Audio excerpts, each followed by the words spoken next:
शुरू करता हूँ अल्लाह के पाक नाम से जो नहायत मेहरबान रहम करने वाला,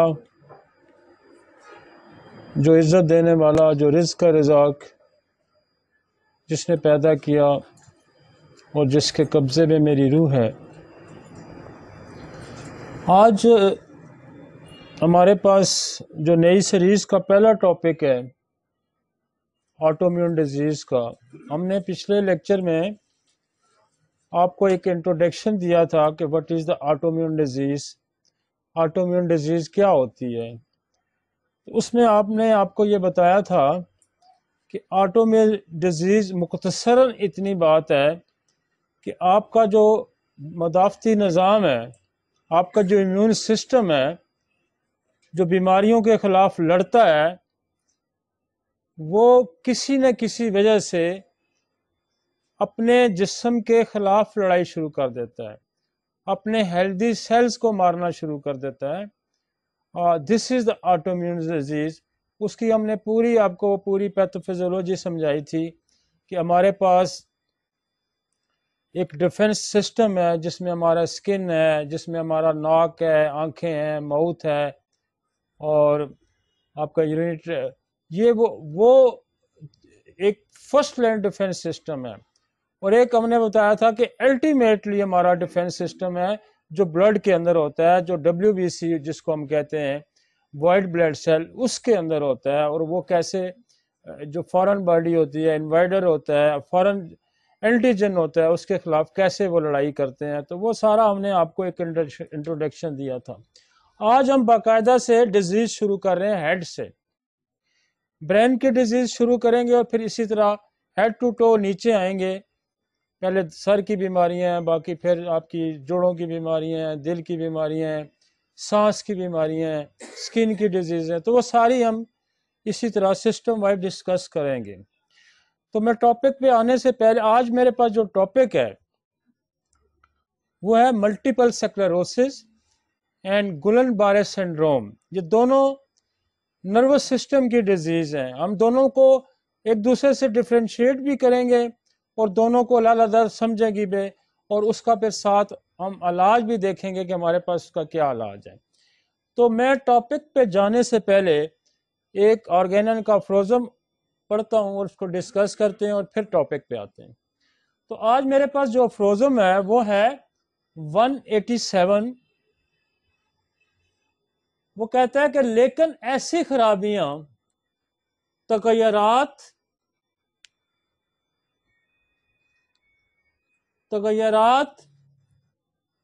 और बीमारियां जो बैरूनी अज़ा पर ज़ाहिर होती हैं और जो किसी बैरूनी चोट की वजह से ना हो या किसी मामूली बैरूनी ज़ख्म की वजह से फौरी तकलीफ का बायस बनी हो, वो किसी और तरह पैदा होती हैं।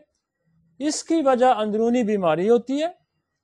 इन बीमारियों को महज बैरूनी तस्वर करना, इसी तरह इनको बैरूनी इलाज करना, इनकी जराई करना और बैरूनी अद्वियात लगाना, जैसा कि पुराने तरीका इलाज में अरसा दराज से चला आ रहा है, ये जिस कदर नामाकूल है, इस कदर इसके नताइज भी संगीन होते हैं। वो ये कहता है कि चोट लग जाए या बर्न हो जाए या कोई मामूली नीयत की एक्सटर्नल बीमारी जो जाहिर होती है, उसके अलावा कोई भी स्किन पे नमूद होती है, कोई भी बीमारी जाहिर होती है, तो उसको अंदरूनी बीमारी समझना चाहिए, उसको बैरूनी बीमारी ना समझना चाहिए। और वो ये कहता है कि ये बहुत ही अहमकाना है और बहुत ही नामाकूल है कि अब इन बीमारियों को बैरूनी बीमारियां समझकर उसकी सर्जरी शुरू कर दें, उस पर लोकल एप्लीकेशन शुरू कर दें। तो ये उसने कहा है कि ये बिल्कुल ये पुराने तरीका है और असर दराज से चला रहा है, और ये जिस कदर नामाकूल है इस कदर इसके नताइज भी संगीन होते हैं। तो इस समझ को, इस सोच को उसने कहा कि ये नामाकूल है और इसके नताइज बड़े संगीन होते हैं। बेशुमार ऐसी एग्जाम्पल है। मसलन मेरे पास एक बच्चा, बहुत पुरानी बात है, 20 साल पुरानी, 25 साल पुरानी बात है, तो उसको फिट्स पड़ते थे। तो मैंने उसको जब हिस्ट्री उसकी ली तो उसने कहा जी फिट्स पड़ने तब शुरू हुए हैं जब इसके पे स्किन एक्जिमा था। तो जब एक्जिमा ठीक हुआ तो उसको फिट्स पड़ने शुरू हुए। तो मैंने क्या किया कि मैंने उसको दवाई दी एक्जिमा बाहर निकालने की। तो जो ही एक्जिमा बाहर हुआ उसी जगह पे दोबारा रीअपीयर हुआ और उसके फिट्स ठीक हुए और फिर हमने एक्जिमा का इलाज किया। तो इस तरह से बेशुमार ऐसी बीमारियां हैं। आज जैसे हम ऑटोइम्यून डिजीजेस को भी पढ़ेंगे तो बाज केसेस में कोई स्किन पे रैश आ जाता है, जैसे देखें नहीं चिकन पॉक्स है, मीजल है, बेशुमार ऐसी बीमारियां हैं जो स्किन पे रैश आता है, दाने निकलते हैं। आप देखें ना एक बंदा है जॉन्डिस है, उसको पीलिया, आपको पता है पीलिया जब बिलिरुबिन ज्यादा बढ़ता है तो स्किन जो है पीली हो जाती है और खारिश शुरू हो जाती है। इसी तरह यूरिया रीनल फेलियर है तो यूरिया क्रिएटिनिन जब इंक्रीज होता है तो खारिश शुरू हो जाती है। तो इसका मतलब ये नहीं कि हम उस पर लोकली मरहम में शुरू कर दें लगानी, बल्कि उसका इंटरनल जो बीमारी जिस वजह से आई है उसको सॉर्ट आउट करके, उसको तहकीक करके, उसको इन्वेस्टिगेट करके उसका इलाज किया जाए। और ये बहुत ही आम अफरोजम है, ये बहुत ही आम अफरोजम है कि उसने कहा कि कट लग जाए, बर्न हो जाए या मामूली नीयत की कोई खराश जिस्म पे आ जाए तो उसका इलाज तो हम एक्सटर्नली करेंगे, लेकिन अगर इसके अलावा कोई और चीज सामने आती है तो वो इंटरनल किसी डिजीज की जो है वो नमूद है। इसकी वजह अंदरूनी बीमारी होती है। इन बीमारियों को महज बैरूनी तस्वर करना, इसी तरह इनका बीमारी इलाज करना, इनकी जराई करना, बैरूनी अदवात लगाना जैसे कि पुराने तरीका इलाज में होता था, ये अहमकाना है, नामाकूल है। और इसके जिस तरह मैंने आपको एक केस बताया है फिट्स वाला, तो फिर इस तरह के नताज होते हैं। किसी की नजर जा सकती है, किसी का मतलब कोई ऑर्गन फेलियर हो सकता है जब आप बीमारियों को सप्रेस करेंगे। और सप्रेशन जो है उसको समझना ही बड़ा आम है। मेरा एक लेक्चर है, कोई मेरा 33 आवर्स का लेक्चर है जो सप्रेशन पे है, जिसमें हमने कहा है कि इमोशनल सप्रेशन क्या होती है, डिजीज सप्रेशन क्या होती है, उसकी कॉम्प्लिकेशन क्या हो सकती हैं, और ड्रग सप्रेशन की। हम बेशुमार अद्वियात ऐसी हैं जिनको खाने से इंसान बीमार हो जाता है, तो ये भी सप्रेशन है। तो ये देखना बड़ा लाजम है और ज़रूरी है कि स्किन पे कोई चीज़ अगर आती है, कोई ग्रोथ आती है, कोई जो चेंज आती है, तो उस चेंज को बगौर देख के उसका इलाज किया जाए, उसको लोकल एप्लीकेशन से परहेज किया। और मेरी प्रैक्टिस में शुरू से है कि मैं लोकल एप्लीकेशन जो है मास पे बर्न के और इंजरी के हम नहीं करते। राइट जी। अब आते हैं असल डिजीज की तरफ। हमें आज जो बीमारी पढ़नी है ये नर्वस सिस्टम की डिजीज है। तो नर्वस सिस्टम जो है उसको थोड़ा सा समझना बड़ा जरूरी है कि नर्वस सिस्टम क्या है। नर्वस सिस्टम हमारा बेसिकली थ्री पार्ट्स पे मुश्तमिल है, 3 हिस्सों पे। ब्रेन है, स्पाइनल कॉर्ड है, और फिर हमारा एक कॉम्प्लेक्स नर्वस सिस्टम कॉम्प्लेक्स है, लाइनिज होती हैं जो एक जगह से दूसरी जगह पैगाम लेके जाती हैं। वो कहता है the nervous system include the brain, spinal cord and complex network. एक तारें होती हैं, जैसे नेटवर्क तो आप समझते हैं ना कि बिजली का जैसे नेटवर्क है, वो टेलीफोन का नेटवर्क है। तो ये एक नेटवर्क होता है जो किसी एक जगह से पैगाम लेके दूसरी जगह जाता है। मोस्टली जैसे टेलीफोन का नेटवर्क है, तारें बिछाई जाती हैं। तो ये क्या होता है, ये ब्रेन के अंदर से भी ये नर्वस सिस्टम निकलता है, और स्पाइनल कॉर्ड से, ब्रेन से कैसे, जैसे आपकी 12 क्रेनियल नर्व हैं, जैसे फेशियल नर्व है, कान की ऑल्फैक्टरी नर्व्स है, ट्राइजेमिनल नर्व्स है। तो ये 12 आपकी क्रेनियल नर्व ब्रेन से जनरेट होती हैं। और बाकी जैसे आपके शैटिका है या आपकी ये ऊपर सर्वाइकल का एरिया है, इसकी जो नर्व्स हैं, ये नीचे, ये सारी नर्व जो है वो स्पाइनल कॉर्ड से निकलती हैं। तो आप ये समझते हैं कि हमारा जो नर्वस सिस्टम है वो मुश्तमिल है किस पे, ब्रेन पे, स्पाइनल कार्ड पे, और एक जो है नेटवर्क है, कॉम्प्लेक्स नेटवर्क है। आपको बात मेरी अब समझ आ रही है कि ये आपने ध्यान में रखना है कि हमारा एक नर्वस सिस्टम है। नर्वस सिस्टम जो है वो किस पे डिपेंड क्या करता है? ये ब्रेन से, ब्रेन, स्पाइनल कार्ड एंड एक नेटवर्क है उसके आगे जुड़ा होता है। और स्पाइनल ब्रेन से जो निकलती हैं, जैसे आपकी 12 क्रेनियल नर्व निकलती हैं, आपकी आंख को कंट्रोल करती हैं, फेस को कंट्रोल करती हैं, कान को कंट्रोल करती हैं, आपकी ये जो ओसोफेगस इस एरिया को कंट्रोल करती है। ये तो 12 क्रेनियल नर्व्स हैं, ये ब्रेन से निकलते हैं। फिर स्पाइन से बहुत सारी बेशुमार नर्व्स हैं, मैं सारी की तफसील नहीं, बेसिकली आपको समझाना है कि जब आप नर्वस सिस्टम का इलाज करने रह गए हैं तो नर्वस सिस्टम को समझना चाहिए। अब अगर इसकी जो है ना टाइप्स हैं, टाइप्स क्या है? टाइप्स क्या है जी कि आपका एक सिस्टम है सेंसरी नर्वस सिस्टम। सेंसरी के नाम से भी अंदाजा है कि जो आपको सेंस कराता है। मसलन मैं यहां हाथ रख लूं, ये जगह ठंडी है तो ये सेंस किया, ये सेंसरी नर्वस सिस्टम मैसेज लेके स्पाइनल कार्ड से फिर ब्रेन में जाएगा। This is the sensory nerve. एक मोटर सिस्टम है, मोटर नर्व का सिस्टम है। वो ये सिस्टम है कि ब्रेन से ऑर्डर लेके, जो आपको ऑर्डर लेके आता है, और आपकी ये जो मैं हाथ की मूवमेंट है ये मैं किससे कर रहा हूं? ये मोटर न्यूरॉन सिस्टम से कर रहा हूं। वो एक है हमारा autonomic nervous system. Autonomic nervous system कौन सा है? जो खुदकार निजाम है।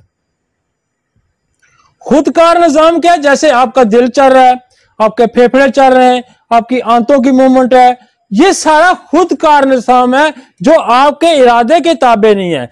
जो मोटर न्यूरॉन सिस्टम है आपके इरादे के ताबे है कि ये मैं फोन उठाता हूं, ये मेरा इरादतन है।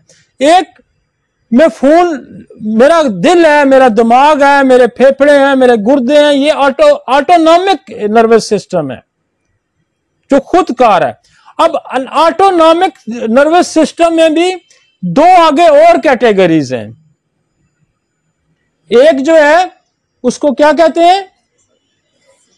Sympathetic nervous system. Sympathetic nervous system क्या है? जब आप किसी एग्रेशन में होते हैं, एक रूटीन काम करने से आप हट के, मतलब आपने दौड़ लगा देनी है, आपने किसी को डंडा मार देना है, तो ये क्या है? सिंपैथेटिक नर्वस सिस्टम है। जब आप रूटीन के कामों से हट के, ये भी खुदकार, लेकिन ये रूटीन के कामों से जब आप एग्रेशन में जाते हैं तो फिर ये तेज हो जाता है। और एक पैरा सिंपैथेटिक सिस्टम है जो आप नॉर्मल, जैसे आप सो रहे हैं, आप बैठे हुए हैं, आपने खाना खाया है, आप स्लीप में हो, जनरल बिल्कुल आम रूटीन में, तो इसको कहते हैं पैरा। तो आपको आप समझ आई कि एक तो हमने हमारा 3 टाइप का जो सिस्टम के एनाटॉमी है उसके ब्रेन के अंदर।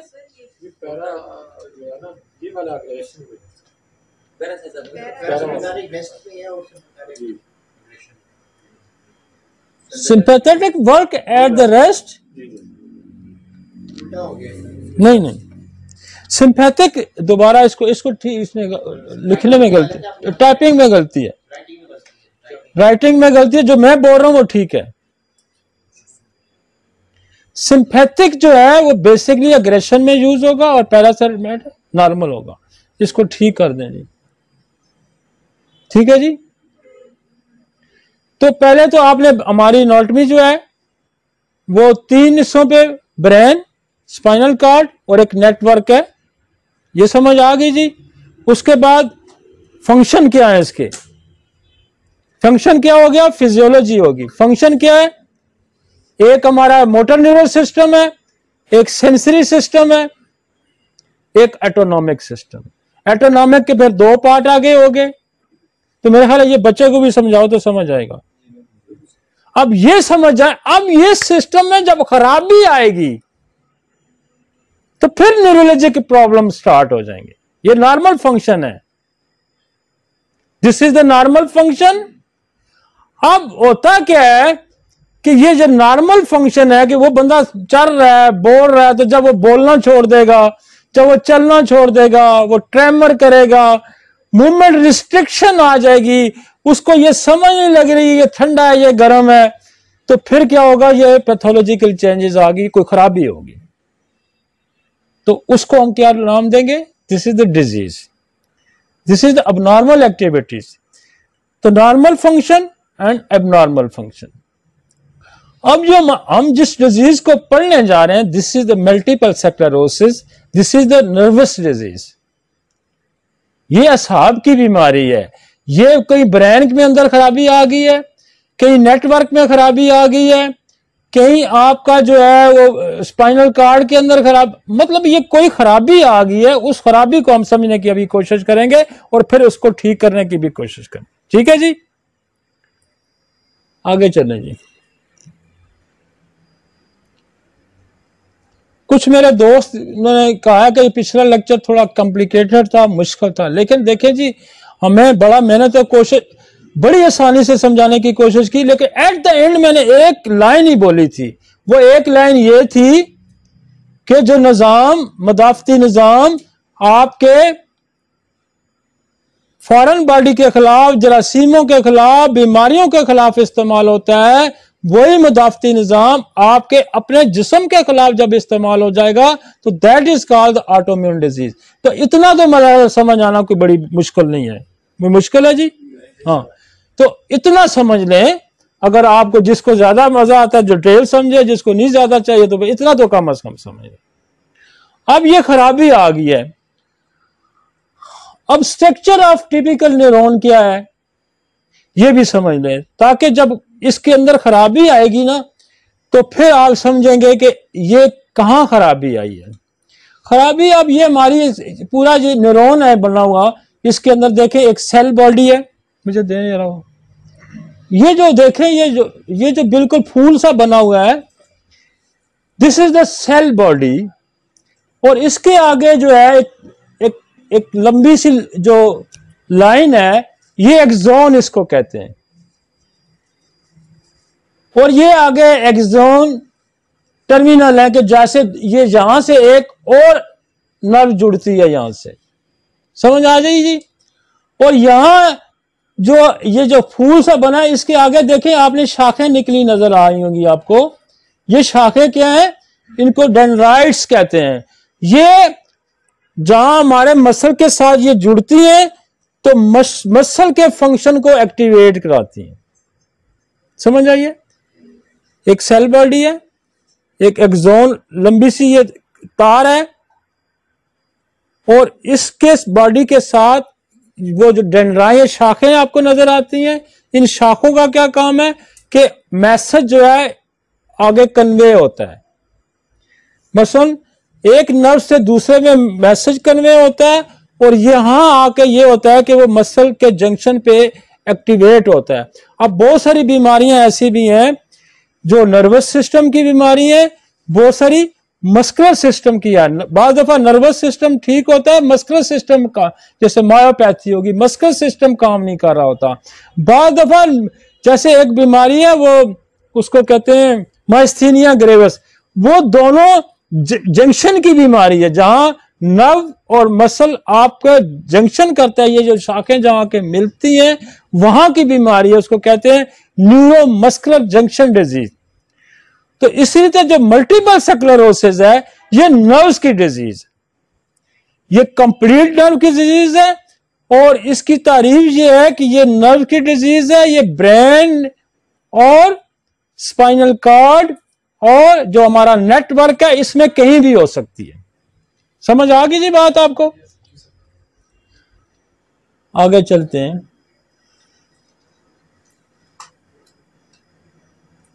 आगे स्लाइड आइए। ये नॉर्मल है जी। अब एबनॉर्मल क्या होता है? एबनॉर्मल ये होता है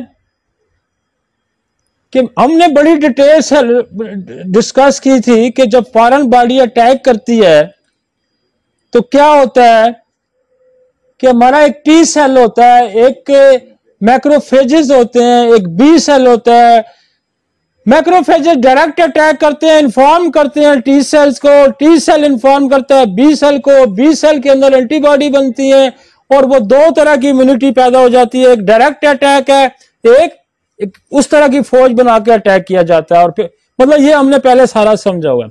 अब होता यह है कि जब अटैक होता है किसी भी वजह से, किसी वायरल, किसी बैक्टीरिया, किसी फंगल, जेनेटिक डिसऑर्डर एंड कोई भी एक्यूट इन्फेक्शन भी हो सकता है जिसकी वजह से इम्यून सिस्टम एक्टिवेट हुआ और उस फॉरेन बॉडी को उसने मारने की कोशिश की और वो कंफ्यूज होके नर्व पे अटैक कर दिया उसने। समझ आई आपको? वो कंफ्यूज हो गया। एक तो उसने उस फॉरेन बॉडी को मारने की कोशिश की, उस बैक्टीरिया को मारने की कोशिश की, उस वायरस को मारने की कोशिश की, साथ ही उसने क्या किया, ये नर्व की जो माइलिन शीट है इस पे अटैक कर दिया, नर्व पे अटैक कर दिया। अब जब नर्व पे वो अटैक करेगा, क्योंकि दो साइड पे अटैक कर रहा है, उधर उस बैक्टीरिया पे भी अटैक करे और इधर भी कर। अब ये होता है कि ये देखें माइलिन शीट है हमारा, एक नर्व का एक नर्व है, ये देखें ना, ये नर्व अंदर से निकल रही है, यहां से ये नर्व निकल रही है, मुझे दें, ये नर्व निकल रही है, इस पे एक कवरिंग है, जैसे आपकी बिजली की तार है, ये जैसे ये बिजली की तार है, इसके अंदर ये ऊपर शीट है, इसको माइलिन शीट कहेंगे, ठीक हो गया। इसके अंदर वायर है। अब ये अटैक क्या करता है, जब नर्व सिस्टम पे अटैक करता है तो क्या करता है कि इस शीट को उड़ाता है। पहले इस शीट को उड़ाएगा तो नीचे नर्व एक्सपोज हो जाएगी जो अंदर छुपी होती। जब नर्व एक्सपोज होगी तो नर्व डैमेज होगी। जब नर्व डैमेज होगी तो फिर जिस एरिया की वो नर्व जहां जहां जा रही है वो इस एरिया का फंक्शन डिस्टर्ब हो जाएगा। आगे चलेंगे। ये ब्रेन के अंदर भी ये काम हो सकता है, ये स्पाइनल कार्ड के भी अंदर हो सकता है और नेटवर्क के भी अंदर हो सकता है। तो क्या होगा, हमारा जो कम्युनिकेशन सिस्टम है बॉडी के साथ, ब्रेन के साथ, वो और स्पाइनल कार्ड के साथ, वो किसके साथ है, थ्रू नेटवर्क, नर्वस सिस्टम के साथ है। तो वो क्या होगा, फिर डिस्टर्ब हो गया, हमारी कोऑर्डिनेशन ही नहीं रही। अगर टेलीफोन तार कहीं से ब्रेक होगी तो आपकी आवाज आनी बंद हो जाएगी, ऐसे ही होता। अगर वो थोड़ी डैमेज हुई तो डिस्टॉर्शन शुरू हो जाएगी, शोर शुरू हो जाएगा, लेकिन आपको प्रॉपर। तो इसी तरह जब ये माइलिन शीट उड़ती है, फिर नर्व एक्सपोज होती है और फिर वो अटैक जारी रखता है, तो फिर नर्व भी डैमेज हो जाती है, तो फिर आपको कोऑर्डिनेशन। एक तो ये होता है। आगे चलें।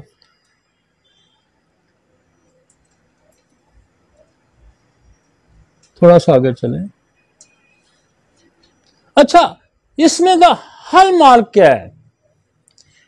अब इसमें पैथोलॉजी तो मैंने आपको उस स्क्रीन पे वो उस पे मैंने बतवाई। हो क्या, यहां लीजन क्रिएट होगा, जख्म हो जाएगा। जब ये डिस्ट्रॉय होगी तो इंजर्डी होगी ना, जख्म हो गया। और दूसरा क्या हो सकता है कि स्क्लेरोटिक प्लेग बन सकता है। जो आपकी नर्व सिस्टम है या ब्रेन के अंदर प्लेग, क्या वहां कोई चीज ऊपर, स्क्लेरोसिस क्या होता है, किसी चीज का एक्स्ट्रा जमा हो जाना, गट्ठे हो जाना और उस नर्व पे बैठ जाना, तो तब भी फंक्शन खराब होगा। इन्फ्लेमेशन हो, प्लेग नहीं जैसे आपने हार्ट में पढ़ा हुआ कि प्लेग, आर्टरी के अंदर एक ग्रोथ आ जाती है, प्लेग आ जाता है, इसको स्क्लेरोटिक प्लेग कहते हैं। इसी तरह यहां भी नर्व के ऊपर ये आ जाता है, ब्रेन के अंदर आ जाता है, तो ब्रेन की एक्टिविटीज को रिस्ट्रिक्ट करा देता है। इसलिए जब इसका एमआरआई कराया जाता है तो इसको स्क्लेरोटिक प्लेग बने होते हैं ब्रेन के अंदर मुख्तलिफ जगह पे, जो मल्टीपल स्क्लेरोसिस है। और क्या हो सकता है, इन्फ्लेमेशन हो सकती है। मतलब ये वो चीजें हैं कि जब इम्यून सिस्टम आपके खिलाफ अगेंस्ट जब हमला करेगा तो क्या क्या हो सकता है, क्या हो सकता है, लीजन बन सकता है, स्क्लेरोटिक प्लेग हो सकता है, इन्फ्लेमेशन हो सकती है, and demyelination of the neuron in the brain, कि वो ऊपर से डीमाइलिनेशन, वो शीट जो है वो उतर सकती है। ठीक हो गया जी, आप कुछ समझ आ गया जी। कि what is the mechanism, what is the pathophysiology. तो मल्टीपल स्क्लेरोसिस जब होगा तो अंदर क्या हो रहा होता है, अंदर ये चेंजेस होंगी, फिर सिम्टम क्या आएंगी। अब इस पहले वाली स्लाइड जरा दोबारा लाओ। अब सिम्टम क्या होंगी, आपके पास जो मरीज कंप्लेन लेके आएगा वो क्या लेके आएगा वो देखना है।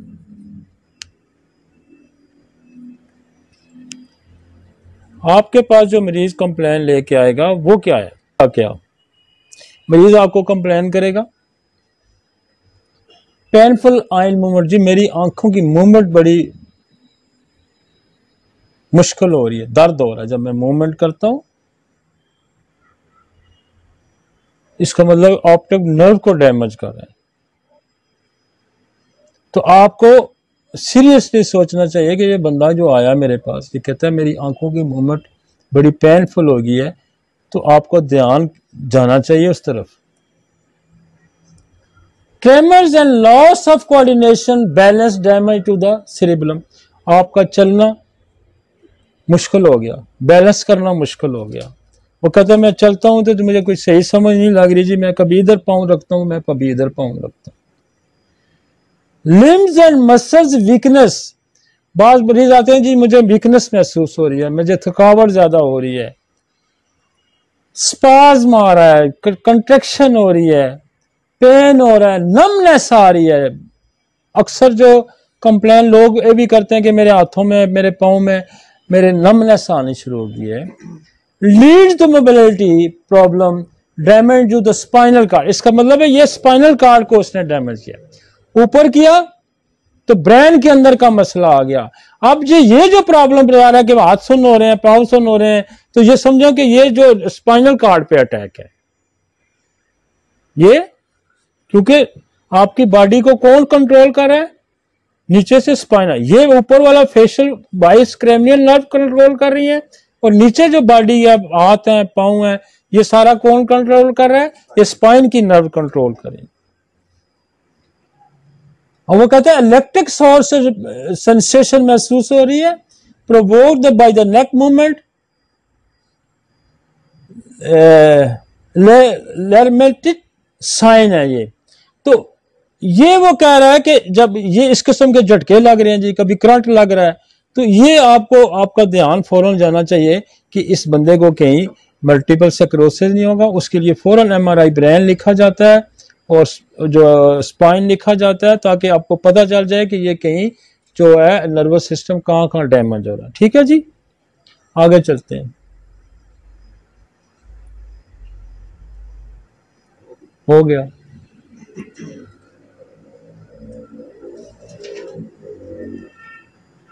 ये उनकी जनरली एक है कि वो कह रहे हैं जी कि इसका कॉजेज, वो तो कहते हैं ना कोई अननोन कॉजेज भी हैं इसके, लेकिन कॉजेज इफेक्ट जेनेटिक बैकग्राउंड हो सकता है, कोई जीन्स की खराबी की वजह से भी ये हो सकता है, और कुछ इन्वायरमेंटल फैक्टर भी हैं, स्मोकिंग है, विटामिन डी है, टॉक्सिक डाइट है, इन्फेक्शंस हैं, एंटीबॉडीज, ये कुछ कॉजेज ऐसी भी हो सकती हैं। एंटीबायोटिक्स भी कॉजेज बन सकती है। कुछ हमने अपनी कॉजेज भी लिखी है, बट ड्रग्स कॉज भी हो सकती है और ड्रग्स अब्यूज भी हो सकते हैं। समझ आइए, ड्रग्स कॉज ऐसे हो सकती है कि ड्रग्स कॉज की वजह से किसी को कोई ना कोई मसला मेरे पास पीछे एक केस आया, और मैं आपको बताता हूं कि वो अक्सर हम नक्स वमीका दे के बहुत सारे लोगों को एंटीडोट करते रहते हैं, और वो होने से ड्रग कॉज तो खत्म रिमूव हो जाती है। अगर फिर भी ड्रग कॉज रिमूव नहीं होती, जैसे मेरे पास एक मेरा अच्छे मिलने वाले दोस्त है हमारे, तो उन्होंने काफ़ी पैंक्रियाटिक पेन्स के लिए बड़ी, वो जो आपके बड़े नेलबोन और फलाने इस किस्म के इंजेक्शन लिए गए, और अब उसको आदत होगी कि वो बंदा जो है उसके बगैर उसको नींद ना आए, सो ही नहीं पा रहा था। तो हमने नक्स वमीका दिया, उससे कुछ थोड़ा बहुत फर्क फिर नहीं पड़ा। कहते नहीं कोई मज़ा नहीं आ रहा, लेकिन मुझे लेने पड़ रहे हैं इंजेक्शन। तो मैंने कहा वो इंजेक्शन ही दोनों मेरे पास भेज दो जो तुम लेते हो। तो मैंने इंजेक्शन मंगवा के फिर उसको मैंने डाइल्यूट करके 6-7 पोटेंसी हमने बनाई और उसको वो भेज दी। अब वो मेरी दवाई से उसको नींद आ जाती है, जो हमने बनाई है उसी से। तो ड्रग्स अब्यूज को खत्म करने के लिए बहुत सारे तरीके हैं। मसलन आपका नक्सफमीका खत्म करता है, आपका पल्सटीला जो एलोपैथिक जो हकीमों से लोग जो खास करके कुश्ते वगैरह या आयरन की चीजें खा खा के आए होते हैं, उसके लिए एलोज है हमारा, वो अच्छा होम्योपैथिक भी बल्कि दूसरी भी दवाइयों को एलोज एंटीडोट कर देता है। और अगर फिर भी बेशुमार ऐसी बड़ी डेंजरस दवाइयां हैं और अगर आपको नहीं कोई दवाई फायदा दे रही तो आप वो दवाई मंगवा लें और उसी दवाई को 6, 7, 8, 10 दफा डिल्यूट करें और वो उसको खिलाएं। वो उसकी बीमारी भी ठीक कर देगी और उसके साइड इफेक्ट्स को भी खत्म कर देगी। समझ आई आपको? तो होम्योपैथी बड़ा जबरदस्त तरीका इलाज है। मैं बेशुमार मेरे लोगों दोस्तों से बात होती है, वो कहती है जी हमारे पास इस तरह के काम जब हो जाए तो कोई हल नहीं है। लेकिन होम्योपैथी के पास देखें कितने हैं, वो नक्स भी दे सकता है, वो एलोज भी दे सकता है, वो सल्फर भी दे सकता है, वो पल्सटीला भी दे सकता है। कुछ ना बने तो वही दवाई मंगा के उसको पोटेंटाइज करके उसको खिलाई जा सकती है। इवन हमारे पास आते हैं कीमोथेरापी वाले लोग, तो हम क्या करते हैं वही कीमोथेरापी के ड्रॉप्स ले लेते हैं और उसी से पोटेंटाइज करके उसको खिला देते हैं, उसके साइड इफेक्ट्स खत्म हो जाते हैं और मरीज बेहतर भी हो जाता है।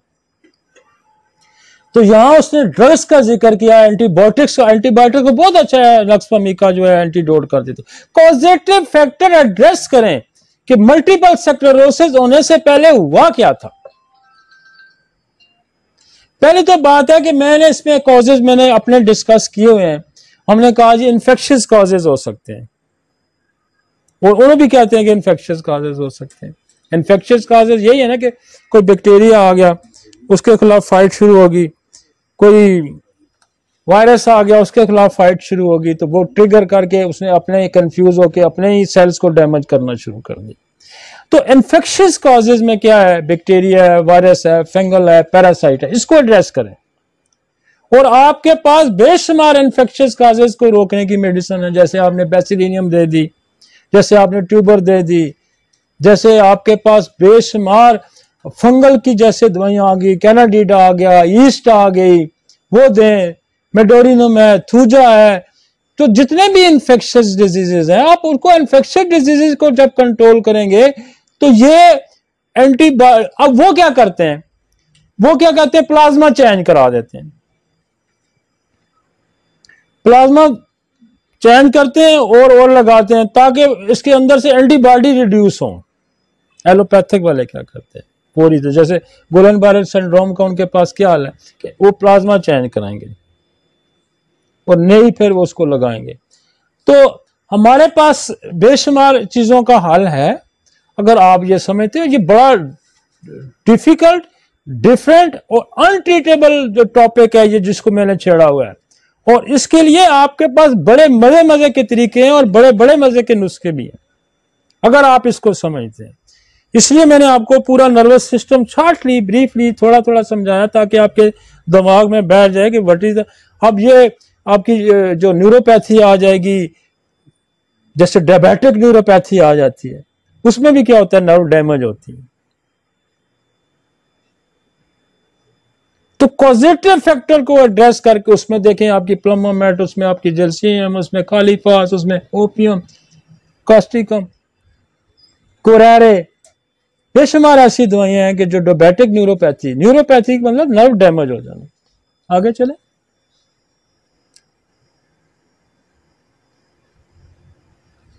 वो कहता है एज कौन सी में ज्यादा, ये 16 साल से लेके 55 साल से लोगों तक मेरे पास, मैं आपको ये बताऊं कि मेरे पास आज तक जो केस भी आया एमएस का और अल्लाह ने उसको शिफा दी, मुझे समझ नहीं थी। पहला मेरे पास आज से कोई काफी अर्सा पुरानी बात है, मेरे पास पहला केस आया, वो एक डॉक्टर थी, डेंटिस्ट सर्जन थी। अच्छा, मुझे नहीं पता था, मैंने उसको स्टडी किया what is the multiple sclerosis, उसके पास रिपोर्ट थी और मेरे पास फर्स्ट पेशेंट था, मैंने उसकी रिपोर्ट दिखी, उस पर नीचे लिखा हुआ था कि मल्टीपल स्क्लेरोसिस और उस पर ऊपर लिखा था sclerotic changes in the brain. मुझे वो केस इसलिए याद है कि वो ट्रीट हुआ हुआ केस है। मैंने उस फीमेल की हिस्ट्री ली, ना मुझे कॉजेस का पता था, ना मुझे पता था what is the multiple sclerosis, बहुत अर्ली जमाने की बात है। तो मैंने जब उसकी हिस्ट्री ली तो उसकी लव डिसअपॉइंटमेंट थी, उसकी लव डिसअपॉइंटमेंट थी। और लव डिसअपॉइंटमेंट को हमने क्या किया, उसकी मैंने फैमिली हिस्ट्री दी, फैमिली में उसको कैंसर मिलता था, तो मैंने क्या कार्सिनोसम की डोज लगाई, मैंने उसको इग्नेशिया दी, ऑरामेड दी, और मैं जो पढ़ा कहीं था एमएस को ऐसे ही शॉर्ट ली, तो मैंने उसको प्लम्बोमेट दी। हम प्लम्बोमेट जो है उसको देते रहे 1 दे के 200 में, और इग्नेशिया हम उसको 200 की रोज देते रहे। नेक्स्ट टाइम आई तो उसकी ये सिम्टम, हाथ सुन होना, आंख का बंद होना, ये गायब हो गया। और वो 6 महीने ट्रीटमेंट करने के बाद मैंने कहा उसको एमआरआई कराओ दोबारा, और एमआरआई जब कराई तो वो जो स्क्लेरोटिक चेंजेस थी ब्रेन में एब्सोल्यूट गायब थी। और वो इत्तेफाक से वो फीमेल पिछले कल परसों दोबारा मेरे पास, वैसे वो किसी अपने अजीज को लेके आई थी, तो मैं क्या सुनाओ, कहती आप मैं उस दिन के बाद आज तक ठीक हूं, मुझे कुछ भी नहीं हुआ। इसको 10 15 20 साल हो गए इस बात को। तो मल्टीपल स्क्लेरोसिस क्यों, हमने पता भी नहीं था, लेकिन हमने कॉजेटिव फैक्टर को एड्रेस किया। तो कॉजेटिव फैक्टर को कभी ना भूलें। दुनिया की कोई भी डिजीज आ जाए, चाहे वो गुलन-बारे सिंड्रोम आ जाए, चाहे वो मल्टीपल स्क्लेरोसिस आ जाए, चाहे वो ऑटिज्म आ जाए, चाहे वो सोराइसिस आ जाए, कॉजेटिव फैक्टर जो भी ऑटोइम्यून डिजीज है, ये ध्यान में रखें कि मरीज की हिस्ट्री में ये इफेक्ट आने से पहले क्या हुआ, क्या उसने कोई दवाई खाई, क्या उसको वायरल बैक्टीरियल कोई इन्फेक्शन हुआ, क्या हुआ उसके साथ, वो अगर आपको पता चल जाता है। और आपके पास दवाइयों की एक रेंज है बहुत सारी, वो मैं आगे जाके दवाइयां भी डिस्कस करता हूं। मैं तो ऐसे शॉर्टली अभी हम आपको बता रहे हैं कि कॉजेटिव फैक्टर को बिल्कुल नहीं। मैंने कहा कि इन्फेक्शियस कॉजेस, ये ट्रिगर कैसे होगा इन्फेक्शियस कॉजेस, इसलिए होगा कि ये एंटीबॉडी जो है इसकी जो है वो उसको मारने की, बैक्टीरिया को, वायरस को मारने की कोशिश करेगी, तो साथ अपने कंफ्यूज होकर अपने इम्यून सिस्टम पे अटैक कर, अपनी बॉडी पे अटैक कर देगी। इस केस में भी ऐसा ही होता है। अब वो ये कहते हैं कि कुछ हार्मोन्स हैं, estrogen protect against MS, estrogen female hormones, इसको जिनके फीमेल्स के हार्मोन भी आप चेक करवा सकते हैं कि कहीं इसके अंदर या मेल का जैसे हार्मोन्स हैं, आप टेस्टोस्टेरोन चेक करवा सकते हैं, हार्मोन्स को भी एड्रेस करें। और मैं ये आपको बताऊं, फर्ज करें एक औरत बांझ है, एक बंदा बांझ है, एक बंदा इम्पोटेंट है, तो क्यों होगा, हार्मोनल डेफिशिएंसी होगी, उस पे भी ऑटोइम्यून डिजीज पैदा कर सकता है। ब्रेन पे स्ट्रेस है, दबाव है, कोई भी जो दबाव है दिमाग पे, ग्रीफ है, सदमा है, वो आपके इम्यून सिस्टम को डिस्टर्ब कर सकता है। हम जब कॉलेज स्कूल पढ़ते थे तो फिल्में देखते होते थे, तो फिल्मों में दिखाया जाता था कि स्टोरी कैसे होती थी कि वो जनाब लव स्टोरी चल रही है, हुआ है कि वो डिसअपॉइंटमेंट हो गई है, और फिर वो जो है बंदा या बंदी टीबी उसको हो गई है, और वो सूख साख के बेड पे चला गया है, और फिर अल्टीमेटली जनाब वो ऐसे सीन होते थे ना फिल्मों में। अब ये क्या है, ये ग्रीफ है, ये ग्रीफ है।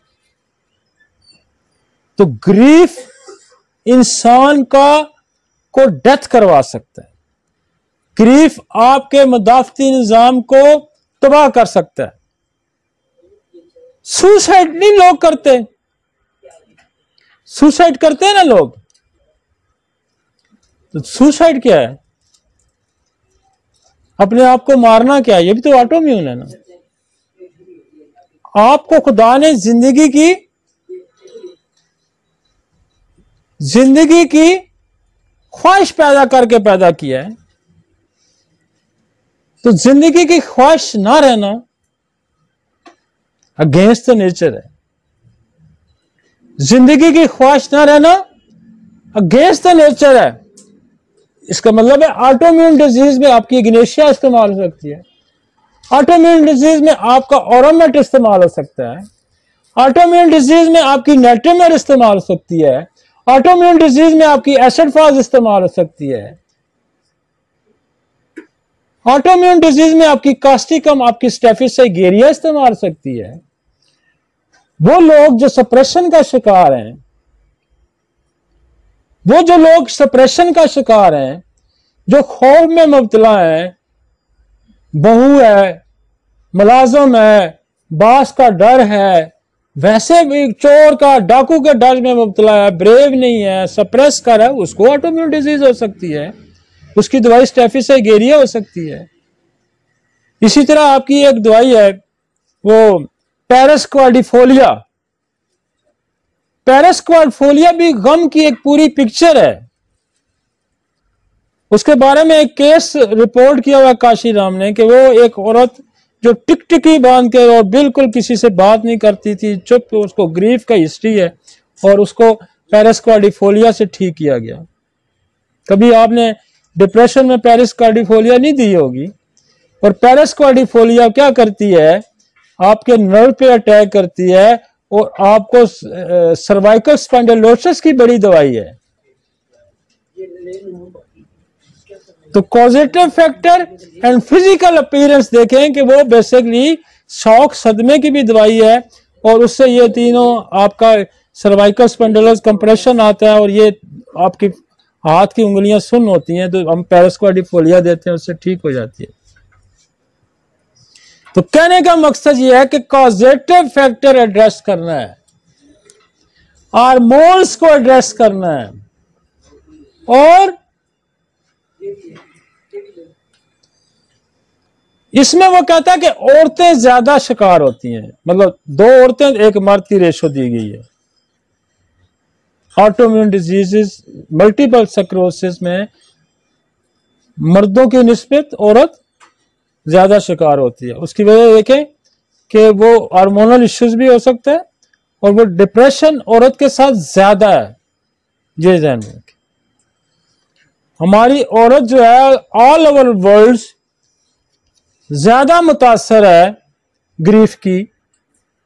मर्द जो है ना वो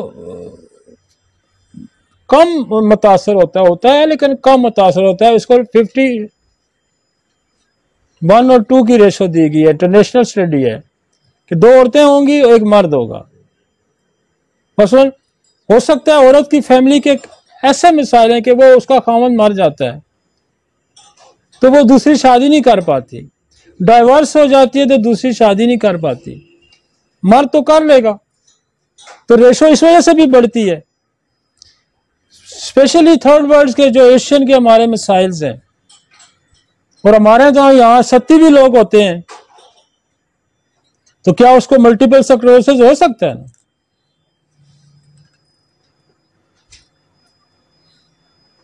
vitamin D deficiency and lack of sun exposure. देखे विटामिन डी कहां से जनरेट होता है? सूरज की रोशनी आपकी स्किन पे पड़ती है और फिर लिवर में जाके प्रोसेस होता है और फिर विटामिन डी बनता है। तो सन एक्सपोजर जिन लोगों को नहीं है तो उनको भी ये प्रॉब्लम हो सकता है। हम उनको क्या देंगे? हम उनको सोल देंगे।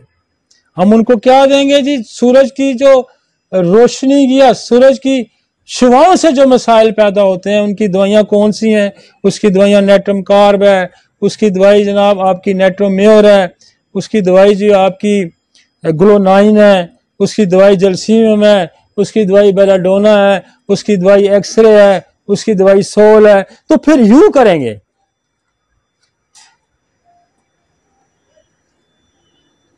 आगे चलते हैं।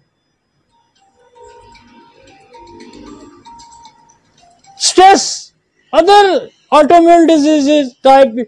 अच्छा, ये तो अदर ऑटोइम्यून डिजीज को भी जिक्र करा, जैसे डायबिटीज है, इन्फ्लेमेटरी बाउल डिजीजेज हैं, associated with slightly higher risk of developing. हाँ, ये जो हमारी डिजीजेज हैं ऑटोइम्यून डिजीज जो दूसरी हैं, मसलन किसी को वीट एलर्जी है और किसी को जो है अल्सरेटिव कोलाइटिस है, किसी को शुगर टाइप 1 है, तो ये जो चीजें हैं ये भी ट्रिगर करके मल्टीपल स्क्लेरोसिस कर सकती हैं।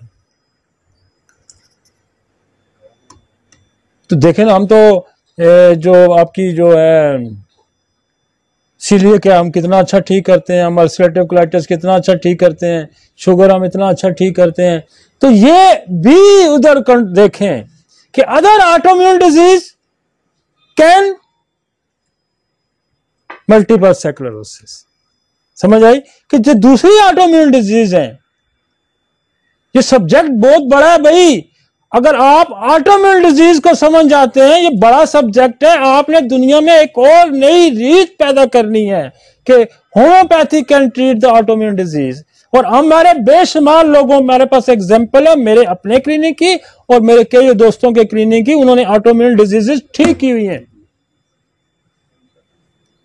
लिहाजा अगर हम इसको और ज्यादा समझ के करें और अच्छे तरीके से समझ के करें तो हम और अच्छे रिजल्ट प्रोड्यूस कर सकते हैं। इसलिए ये घबराने की जरूरत नहीं है, इसको समझें what is the autoimmune disease, कहां की है, क्या क्या उसके कॉजेटिव फैक्टर इसमें बड़ा आम है भाई। कॉजेटिव फैक्टर इसमें बड़ा आम है। आप सिंपली इन्फेक्शियस डिजीजेस को ले लें, आप जेनेटिक डिसऑर्डर्स को ले लें, आप डिप्रेशन को ले लें, आप एनवायरमेंटल प्रॉब्लम्स को ले लें, तो आप सोशल सोसाइटी के बिहेवियर्स को ले लें। अगर आप इनको समझते हैं तो फिर आप ऑटोइम्यून डिजीज ठीक करने की सलाहियत रखते हैं। और दुनिया में किसी और सिस्टम के पास इतनी दवाइयां ही नहीं है जितनी हमारे पास है। किसी के पास सोल नहीं है, किसी के पास टेट्रोपैथी नहीं है कि उसी दवाई से दवाई डाइल्यूट करके दे सके, किसी के पास एंटीडोटल मेडिसिन नहीं है।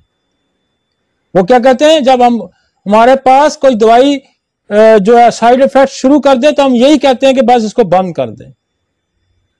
लेकिन दवाई बंद करने से साइड इफेक्ट्स खत्म नहीं होते। उसकी वजह यह है कि जो स्नेक पॉइजन है, हेरिंग ने स्नेक के मुंह से पॉइजन निकाल के शीशी में डालते डालते उसकी जो फ्यूम्स उड़े थे उससे उसकी सारी जिंदगी, वो कहता है कि ये मैं नेक का बटन बंद नहीं कर सका।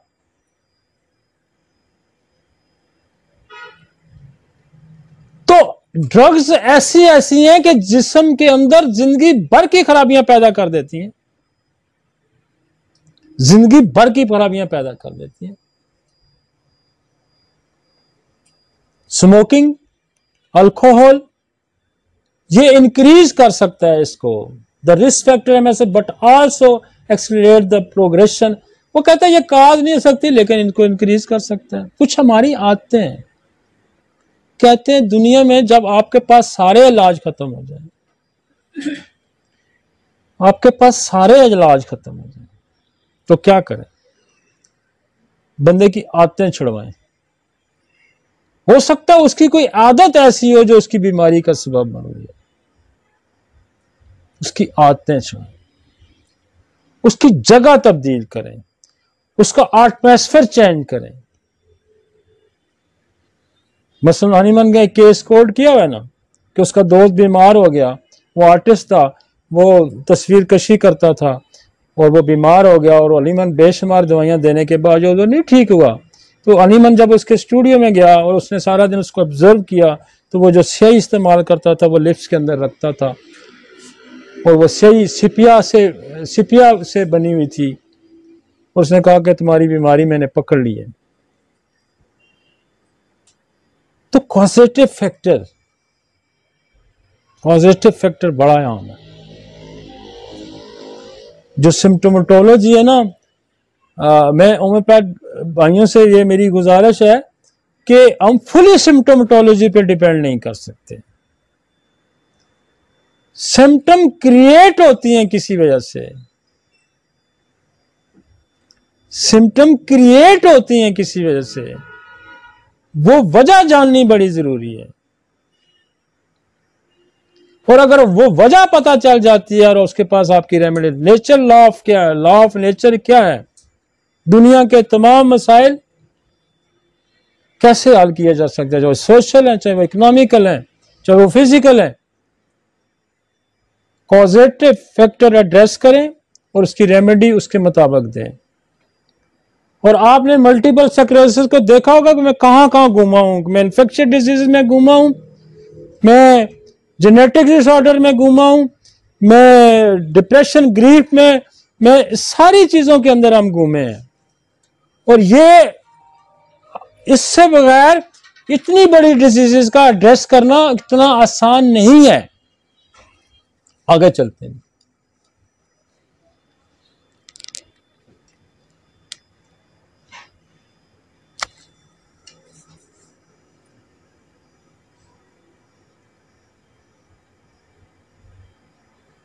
ये दोबारा उन्होंने दिखाया ना आपको, हमने ये पहले आपको दिखाया था कि ये जो न्यूरॉन की पूरी बॉडी है, इसमें सेल बॉडी है, एक्सोन है और बाकी ये सारा, ये हमने पहले दिखाया था। आगे चलें जी।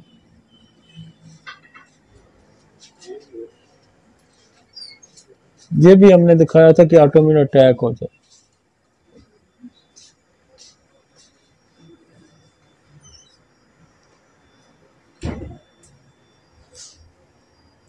वही कहता है टी सेल जब एक्टिवेट होता है ना, तो वो ये कह रहा है कि change in the physiology of gut mucosa and microbiota can affect in intestinal permeability allowing the passage of the different micro molecules from food, toxic bacteria। वो मैं अभी यही सारी जिक्र हम कर गए। आगे चलें जी।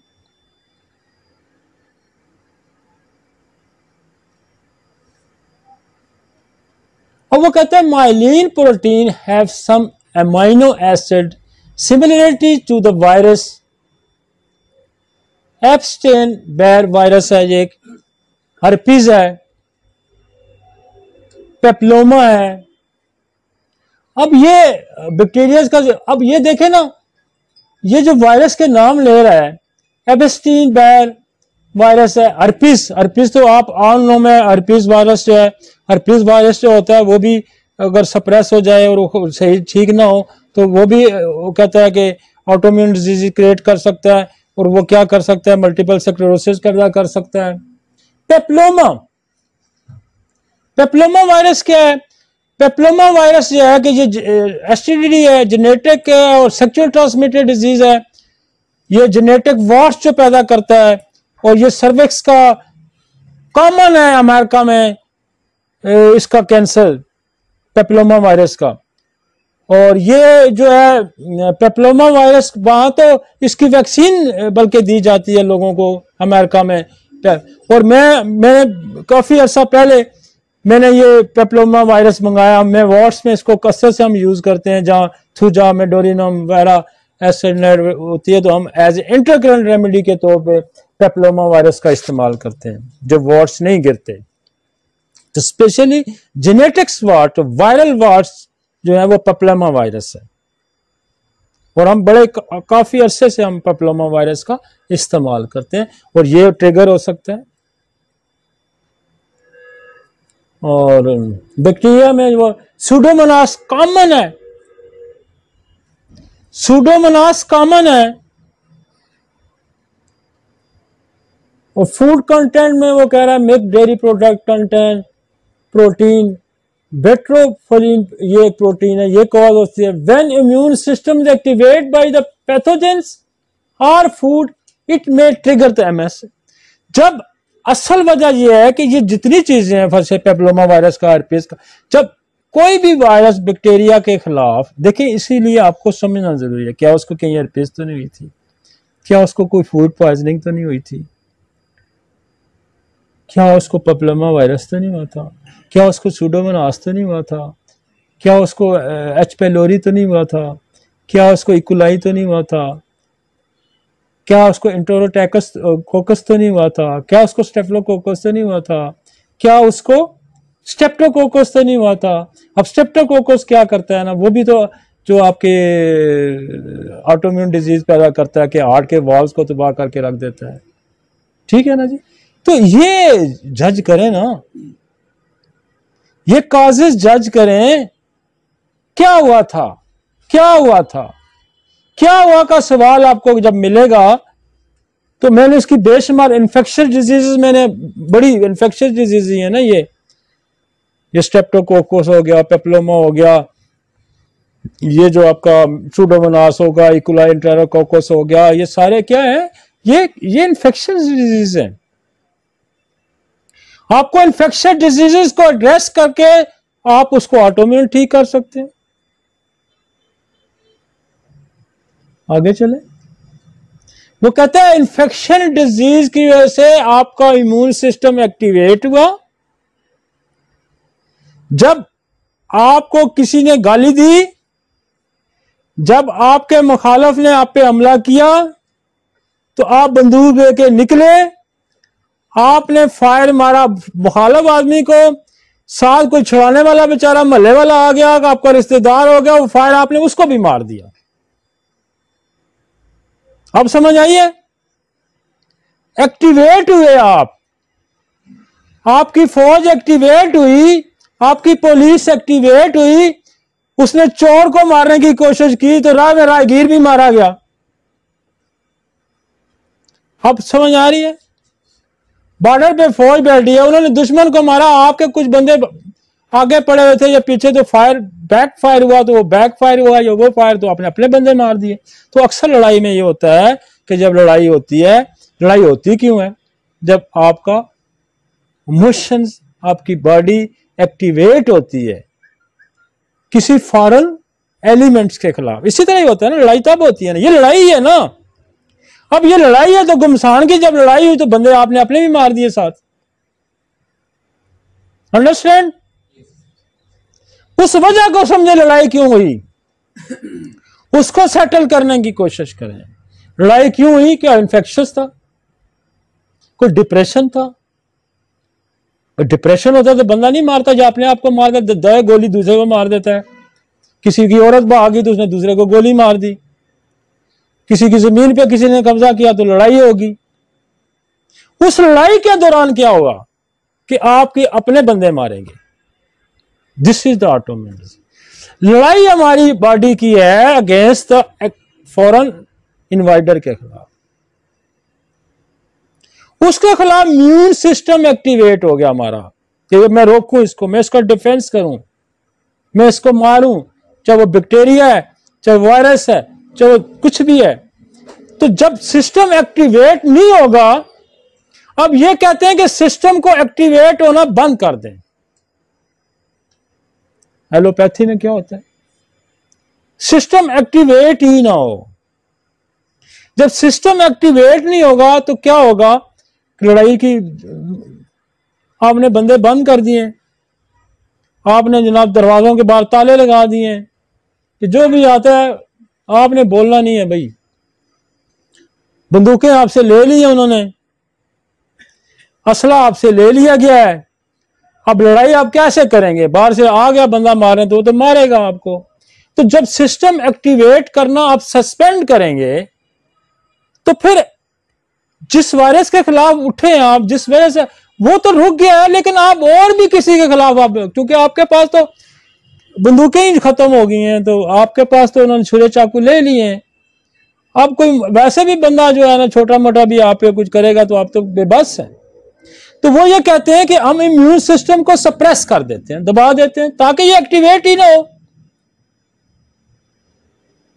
भाई हम क्या करेंगे? जिसकी वजह से एक्टिवेट हुआ उसको दुरुस्त करेंगे और उसको पॉजिटिव एंगल में लेके जाएंगे ताकि वो कंफ्यूज ना हो। समझ आ रही है? कोई नहीं समझ आ रही? अब इससे ज्यादा बेहतर मैं और क्या समझा सकता? जिस वजह से आपका देखें आपका इम्यून सिस्टम एक्टिवेट होगा, बात को समझने की कोशिश, मैं बार बार इसलिए आपका इम्यून सिस्टम किसी चीज के खिलाफ एक्टिवेट हो गया, सदमे के खिलाफ एक्टिवेट हो गया, वायरस के खिलाफ एक्टिवेट हो गया, किसी ड्रग ने उसको एक्टिवेट कर दिया, तो क्या होगा? वो अटैक करेगा उसके खिलाफ, तो साथ कंफ्यूज होकर अपने बंदे मारेगा, अपनी बॉडी की हेल्दी सेल को डैमेज करना शुरू करेगा। This is autoimmune disease.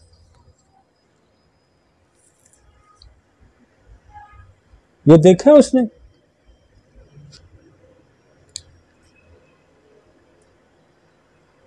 कोई आंख बंद हो रही है, किसी नाक पे स्मेल नहीं आ रही, मुंह में कुछ इस तरह हो गया, तो ये वो अटैक्ट हैं सारे जो है ना।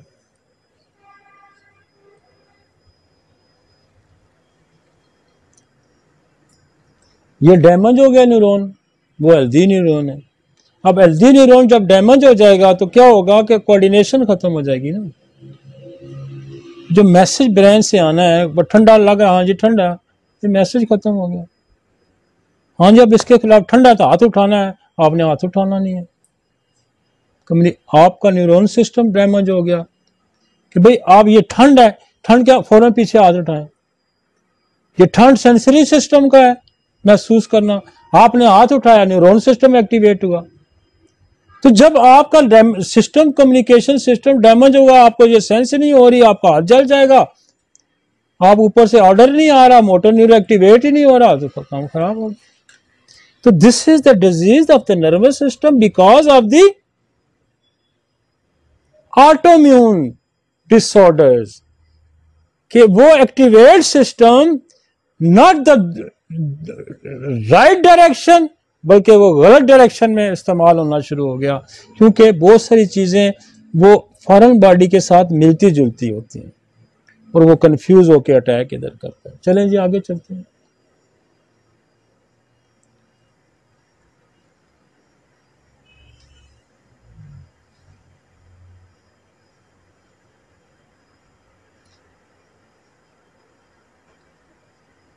वो कहता है कि एक दफा ये बीमारी आती है और ये बार बार भी इसके अटैक होते थे, ठीक भी हो सकती है, फिर रिलैप्स भी होती है। आफ्टर 1-2 डिकेड, 10-20 साल के बाद, it can progress into secondary progressive MS when the symptom don't go to into the remission and may progressively get worse. This pathways is observed in the about 85% of the cases। और जिसको एक दफ़ा वो कहता है कि हो जाए, तो कुछ 10-20 साल भी गुजरे हैं तो 85% लोगों में इसके रिलैप्सेस के चांसेस बहुत ज़्यादा होते हैं। राइट जी, नेक्स्ट।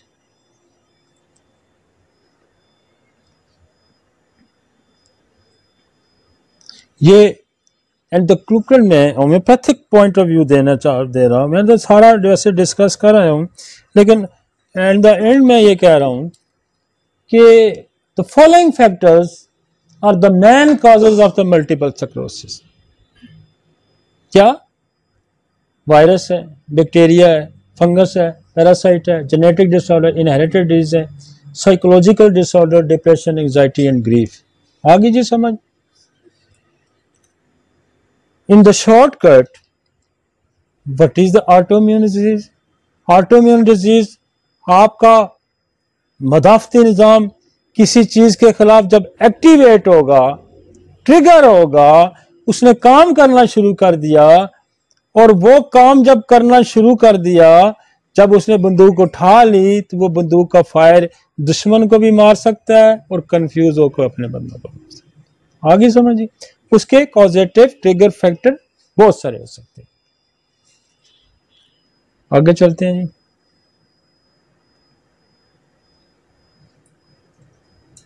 ट्रीटमेंट, वैसे मैं साथ साथ बोलता भी गया हूं, लेकिन इन द एंड हम क्या करेंगे, वो तमाम अद्वियात, वो निसोर्स को पहले ज़हन में रखें कि वो तमाम निसोर्स जो किसी बैक्टीरिया वायरस से बने हुए हैं, वो आपको उस कॉजेटिव फैक्टर पे, मसलन ट्यूबरकुलोसिस है तो ट्यूबरकुलोनियम दे सकते हैं। और बाज़ दफ़ा देखें कि टीबी की दवाइयाँ लोगों ने खाई हैं, उनको ऑटोइम्यून डिजीज हो गई।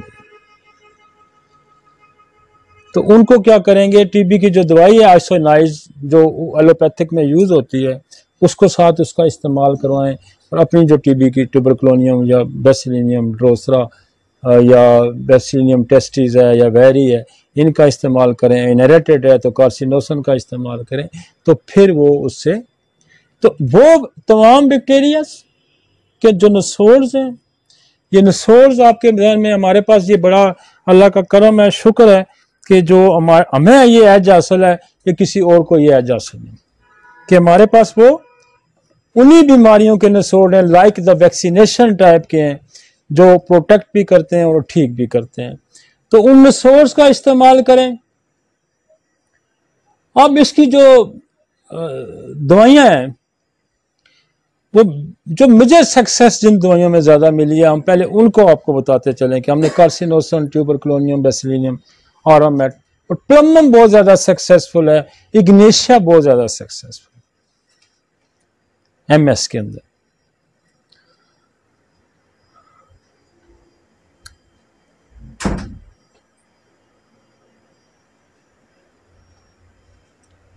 तो दवाइयां जरा हम जनरल आपको डिस्कस कर लेते हैं।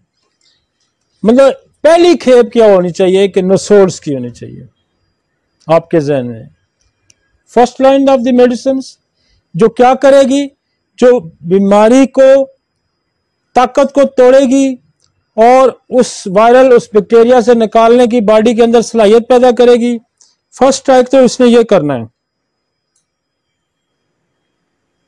कि उसको स्ट्रेंथ को तोड़ेगी, उसकी पावर को तोड़ेगी। कौन तोड़ेगा? नसोड़ तोड़ेगा। ये ध्यान में रखें, कौन तोड़ेगा? नसोड़ तोड़ेगा। उसके बाद जो पैरालिटिक की मेडिसिन है हमारी, मतलब हमारे पास जलसीमियम है, हमारे पास कालीफास है, हमारे पास प्लमोमेट है, हमारे पास ओपियम है।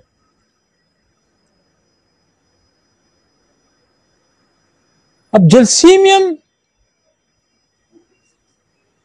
आपके नर्वस सिस्टम को एक्यूरेसी देती है, कालीफास आपके नर्वस सिस्टम को एक्यूरेसी देती है, डिफाइन लाइन पे लेके जाती है, सीधी रुख अख्तियार करने की जरूरत पैदा करती है नर्वस सिस्टम के खिलाफ। ये ध्यान में रखें। जलसीमियम एक ऐसी दवाई है कि जो आपके नर्वस सिस्टम की डायरेक्शन दुरुस्त करती है, वो गलत डायरेक्शन पे फायर नहीं मारने देगा।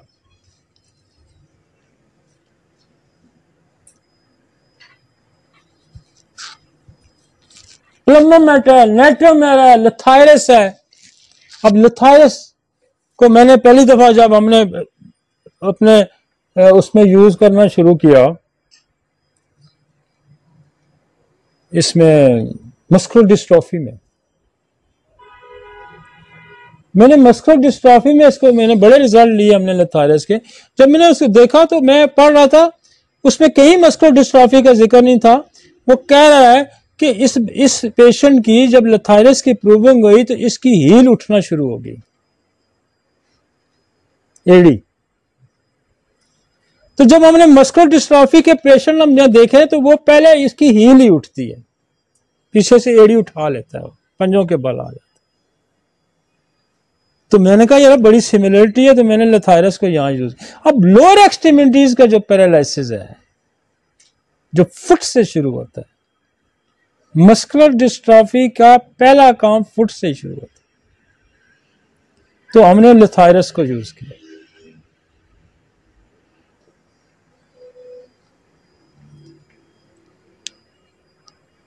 ये फर्स्ट ग्रेड की दवाइयां जी, कार्सिनोसन, ट्यूबर, बेसिलिनियम, इग्नेशिया। वैसे जो नसोर्स मैंने आपको बहुत सारे गिने हैं वो आप ध्यान में रखें। और उसके बाद देखें आपके पास इग्नेशिया है, डिप्रेशन की बहुत बड़ी दवाई है, ऑरामेट है, और ये उल्टे काम करता है। इग्नेशिया वाला काम ही उल्टे करता है,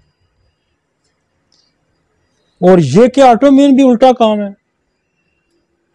इग्नेशिया वाले को पानी पिलाएंगे तो वो नहीं निकल सकता, सैलड खिलाएंगे तो निकलेगा। जहां रोना है इसने हंसना है, जहां हंसना है इसने रोना है, उल्टे काम है ना, वो भी ऑटोम्यून में उल्टा काम है। भाई उसने आपका डिफेंस करना है तो आपके खिलाफ शुरू हो गया, उल्टा काम। ऑटोमेट क्या करता है? सुसाइड करता है। इसका मतलब ये भी उल्टा काम है। आपको तो जिंदगी की ख्वाहिश होनी चाहिए, जिंदगी की ख्वाहिश खत्म करता है। नेट्रोमेर क्रोनिक एग्नेशिया का, एसिड फॉस क्रोनिक एग्नेशिया का, सारी ग्रीफ की दवाइयां। कास्टिकम एक और अजीब चीज है कि ये बिपैरालिटिक की बड़ी मेडिसिन है और साथ साइकोलॉजिकली ब्रेन की भी बड़ी दवाई है कि इसके अंदर सिंपैथी अगेंस्ट अदर पीपल बड़ी पाई जाती है। लोगों के लिए बड़ी हमदर्दियां रखता है।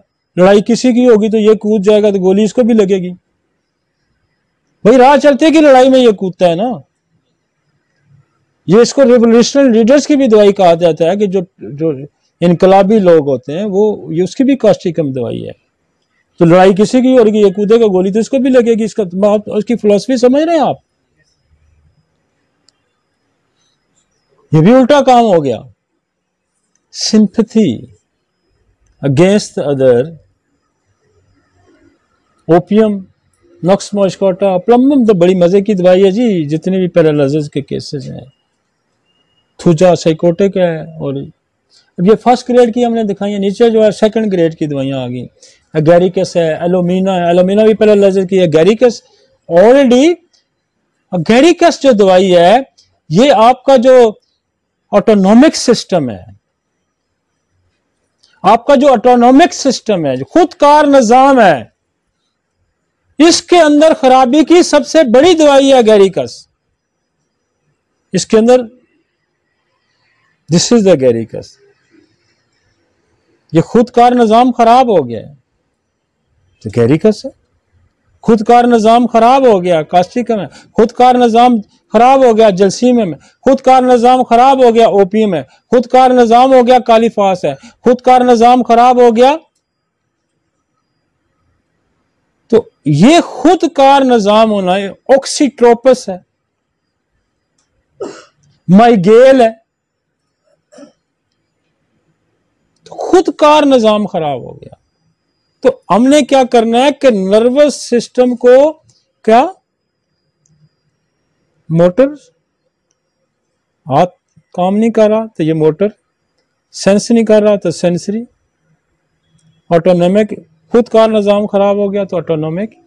हमें ये सारी दवाइयां जो हम यहां दे रहे हैं ये सारी खुदकार निजाम पे काम करने वाली है, मोटर न्यूरॉन्स पे काम करने वाली है, सेंसरी सिस्टम पे काम करने वाली।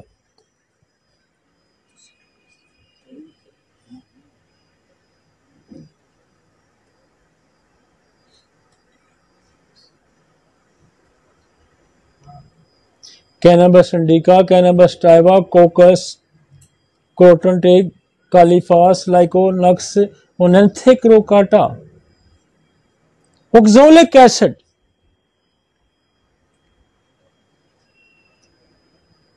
इतनी बड़ी मजे की दवाई है। ये भी डिप्रेशन की भी दवाई है। Think about, when think about the symptom increase, जब आप उस बीमारी की, उस वजह के बारे में सोचेंगे तो अलामात बढ़ जाएंगी, तकलीफात बढ़ जाएंगी। इतनी खूबसूरत दवाई है। क्या एक जुमला ही अगर आप याद रखें कि बीमारी के बारे में सोचने से तकलीफात में इजाफा, तो दैट इज द ऑक्सोलिक एसिड। वो बहुत डीप, बहुत गहरी दवाई है। एसिड पिक्रिक कमजोरी की दवाई है। स्टेफिस एगेरिया मजाजन बहुत बड़ी दवाई है। स्टिकनियम, टेरेंटोला। अब टेरेंटोला हम आप कहां जाके पढ़ेंगे? ऑटोइम्यून डिजीज भी जो है हम जब आप पढ़ेंगे, मेरा एक रह गया टॉपिक ब्रेन का ऑटोइम्यून डिजीज, क्योंकि टॉपिक बड़े लंबे हैं, मजे के हैं, तो हम उसको अलग करते हैं। तो ऑटोइम्यून डिजीज में ये क्या होता है? ये भी अग्रेसिव इनवॉलंटरी मूवमेंट भी होती है और जरूरत से ज्यादा एक्टिवेट हो जाता है, जिसको हम कहते हैं हाइपर एक्टिव हो जाता है। इसका ऑटोइम्यून जो है वो सिस्टम है, ऑटोनॉमिक सिस्टम है, वो ज्यादा एक्टिवेट हो जाता है और ये फिर रुकता ही नहीं। इधर बच्चा फिर रहा है, उधर आ रहा है, ये चीज पकड़, वो छोड़, वो पकड़, वो छोड़। दिस इज द, और स्पाइडर भी यहां से उड़ता है, मकड़ा यहां से उड़ता है, यहां बैठता है, यहां से उड़ता है, यहां बैठता है, यहां से उड़ता है। ये दिस इज द स्पाइडर का मिजाज है। जिंकम, ये भी इनवॉलंटरी है, पाँव हिलाता है बहुत ज्यादा, माइगेल, ऑक्सीटोप। तो ये वो सेकंड ग्रेड की दवाइयां हैं जी। आगे चलते हैं जी, मजा आया कोई नहीं जी। अब गुलन-बारे सिंड्रोम एक टॉपिक हमारा और रह गया, और वो भी इससे मिलता जुलता है, लेकिन इससे थोड़ा फर्क है, थोड़ा फर्क है। उसको मैं डिफरेंशिएट भी करूंगा। कॉजेज फैक्टर तो कुछ इससे मिलते जुलते हैं, लेकिन वो जरा हम थोड़ा सा उसको भी लाएं जी। अगला इससे खत्म हो गया ना। गुलन-बारे सिंड्रोम, इसको जीबी सिंड्रोम कहते हैं।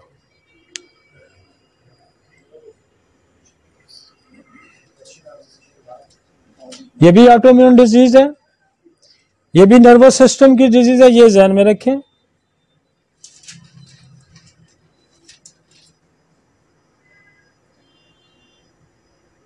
अच्छा, ये उसमें हमने क्या जिक्र किया, उसमें हमने ये जिक्र किया, ये ट्रिगर ये भी उसी तरह ये होगी जी। जब इम्यून सिस्टम एक्टिवेट होगा, मुतहरक होगा, हरकत में आएगा, किस वजह से आएगा, किसी बैक्टीरिया की वजह से आएगा, किसी वायरस की वजह से, किसी डिप्रेशन, जेनेटिक, किसी वजह से भी एक्टिवेट होगा, तो वो अपने ही नर्वस सिस्टम पे अटैक करेगा। लेकिन जो पहले वाला हमने पढ़ा था, वो brain, spinal cord and network था। अब ये अटैक करेगा पेरिफेरल नर्वस सिस्टम पे। पेरिफेरल नर्वस सिस्टम कौन है? ये बाएं का है, पाँव का, हाथों का। तो ये सबसे ज्यादा अटैक कहां से शुरू करता है? ये पाँव से शुरू करता है। पाँव के जो नर्वस है सिस्टम है ना, जिसने उस पर अटैक करना, लोअर एक्सट्रीमिटीज का पैरालाइसिस करेगा, और फिर वो बढ़ता बढ़ता ऊपर आएगा। पाँव से स्टार्ट होगा और फिर बढ़ता बढ़ता ऊपर आएगा। Peripheral nervous system, this lead to weakness, numbness and tingling, can eventually result in paralysis. पैसे क्या होगा? वो कहेगा जी मेरे पाँव की उंगलियां सुन्न होना शुरू हो गई जी डॉक्टर साहब, इसमें टिंगलिंग होती है जी, इसमें कोई दर्द शर्द शुरू हो गया जी, और वीकनेस हो रही है जी। ये स्टार्ट सिम्टम आके देगा। कहां से शुरू होगा? नीचे से जी, टांगों में ये मसला शुरू होगा। और ये कंप्लेन आपको एक और मरीज भी आके करेगा, डायबिटिक न्यूरोपैथी, वो भी आके यही कम हो, सर जी पाँव मेरे सुन्न हो रहे हैं। ये आम आपको एक और मरीज भी आके करेगा, जिसका एचपी लेवल कम हो जाएगा।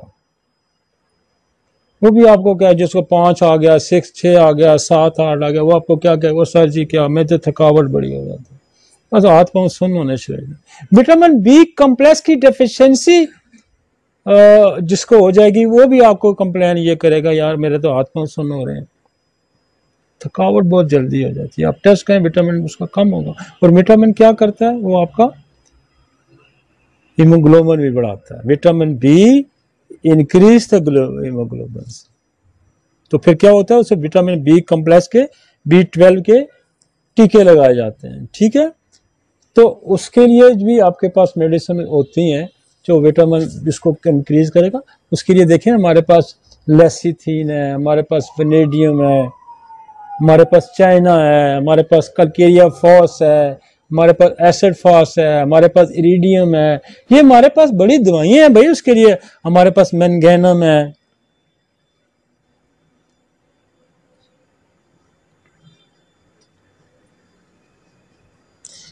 पेरिफेरल, समझ आया क्या फर्क? तो आ गया ना, पता लग गया ना। वो आगे बताएगा कि आंख बंद हो रही है, वो क्या आपका बताएगा जी मेरे मुंह से चू नहीं कर रहा, वो ये कंप्लेन लेके आएगा पैरा। तो ये जब आएगा तो ये समझे, वो आएगा तो आप समझें कि ये MS है। यार आपके मटीरियल मेडिकल में दवाइयां नहीं है कि आंख बंद हो रही है, फेशियल पैरालिसिस हो रहा है, जलसीम में कालीफास है, कास्टिका में, ये है ना दवाइयां। तो ये ठीक करती है ना MS को, लेकिन कॉजेटिव फैक्टर भी एड्रेस करना है। जब ऊपर से जब शुरू होगा ब्रेन एंड स्पाइनल कार्ड की एक्टिविटीज में फर्क आएगा तो आप ये समझेंगे कि ये मस्कुल एमएस है। लेकिन जब नीचे से शुरू होगा तो फिर गुलन-बारे सिंड्रोम है। ये आएगा पेरिफेरल नर्वस सिस्टम। पेरिफेरल किसको कहेंगे? बैरूनी। जैसे कैपिटल है तो जो बॉर्डर के गांव उनको पेरिफेरल कहते हैं ना, तो पेरिफेरल बैरूनी नर्वस सिस्टम मुतासर पहले होगा। तीनों मुतासर हो सकते हैं, सेंसरी भी हो सकता है दूसरा, लेकिन क्या होगा? बैरूनी होगा। तो पहले वो कंप्लेन करेगा आपको पांव की, टांगों की। आगे चलें। कितना अच्छी शनाख्त नहीं होगी, डिफ्रेंशिएट होगी यार। इलाज शनाख्त होगी तो इलाज होगा ना। आप धड़ाधड़ दे जा रहे हैं जो वो जी ना, अब नीचे वाली दवाइयां और हैं, नीचे वाली दवाइयां ही और हैं। जब सुकरात को पिलाया गया ना जहर, सुकरात को कौन सा जहर पिलाया गया? कोनियम। तो उसने बंदा अपने पास खड़ा कर दिया। तो सबसे पहले जो उसने कहा कि मैं जो बोलूंगा वो तू लिखता जाए। उसने कहा मेरे पाँव में ताकत नहीं रही भाई, पाँव बस कर गए, फिर टांगों में, फिर ऊपर आते हुए फिर फेफड़ों में। तो कोनियम में ये लिखा हुआ है, ascending paralysis start from the feet and upward, travel to upward, at the end respiratory failure। ये कोनियम के अंदर, और कोनियम के अंदर ये भी लिखा हुआ है कि कोनियम वो दवाई है जो आफ्टर एक्यूट इन्फेक्शन के बाद जो वीकनेस पैदा होती है उसकी भी कोनियम दवाई है। तो असेंडिंग पैरालिसिस, असेंडिंग पैरालिसिस, क्या खूब साइंस है यार। जितनी दवाई हमारे पास है उनके पास क्या, वो कहते हैं जिसको इम्यून सिस्टम को ही सप्रेस कर दें, इम्यून सिस्टम को। अब कोनियम क्या है? पॉइजन है।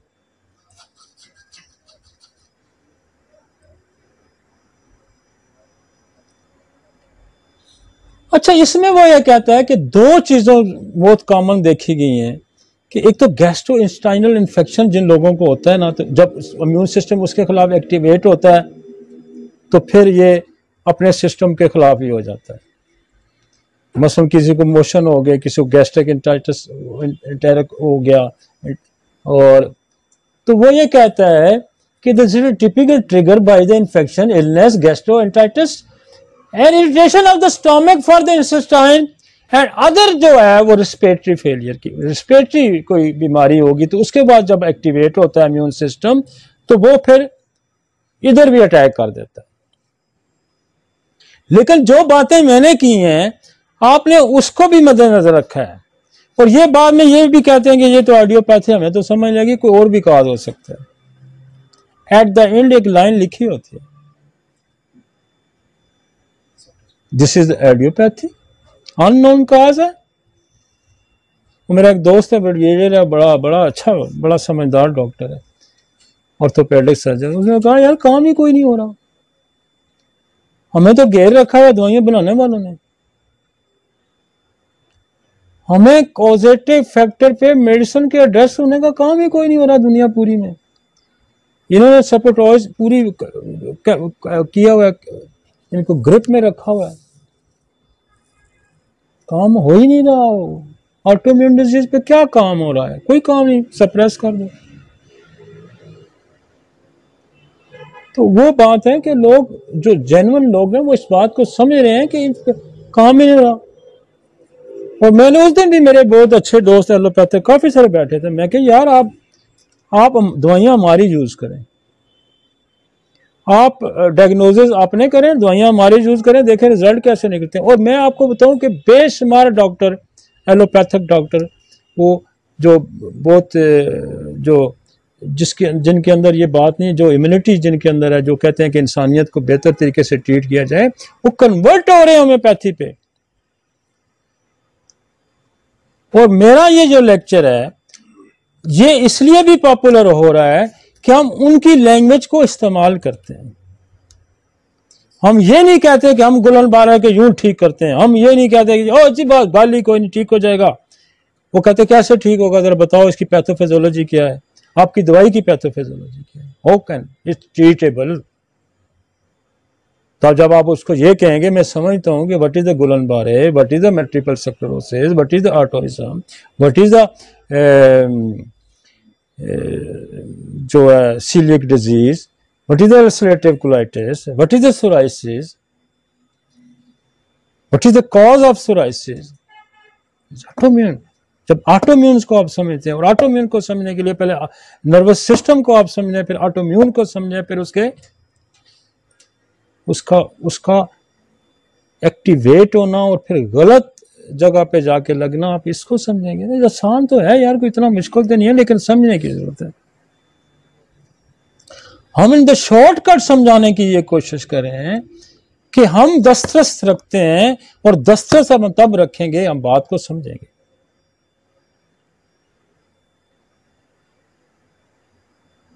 आगे चलते हैं।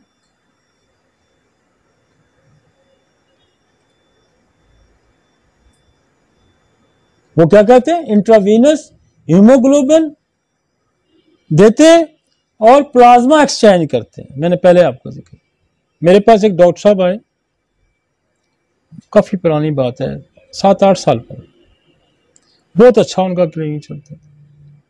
उनको गुलनबारे सिंड्रोम आ गया, और महीने 2 महीने से बेड पे थे।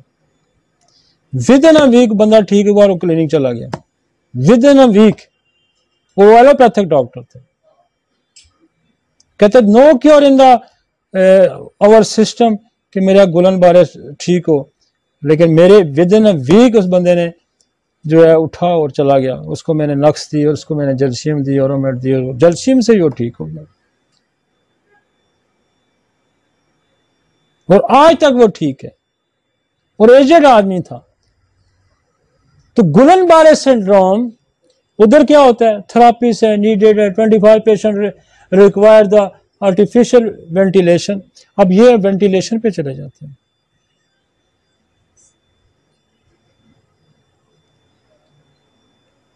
Twenty percent walk to after the 6 month, चलना मुश्किल हो जाता है। आगे चले।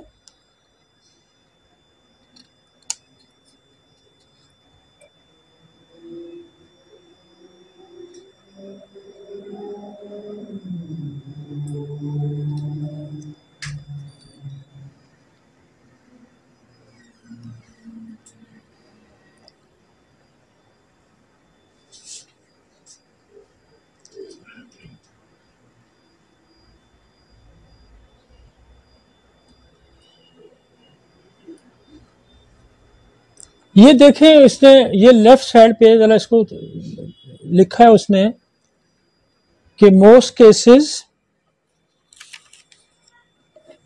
लेफ्ट साइड पे नीचे थोड़ा बड़ा बड़ा करें, most cases are preceded by any infection such as campylobacter jejuni इंट्राइटिस।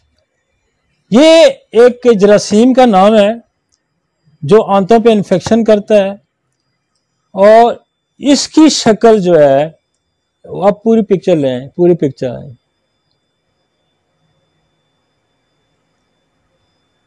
इसकी शक्ल हमारे न्यूरॉन से मिलती जुलती है, और जब ये उस पर एक्टिवेट होकर अटैक करेगा तो ये इस पर अटैक कर देगा।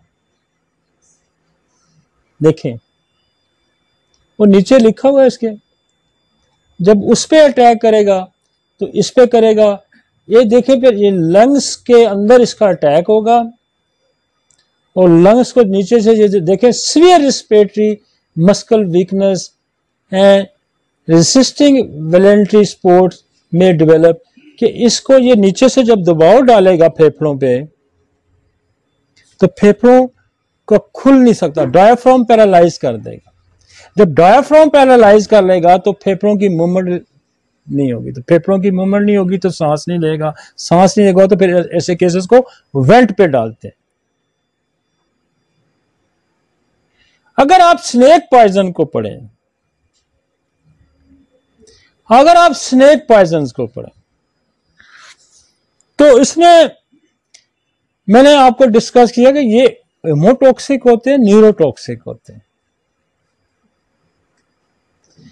तो हमारे बहुत सारे स्नेक्स जो हैं, जैसे नाजा है वो लंग्स पे पैरालिसिस कराता है उसको।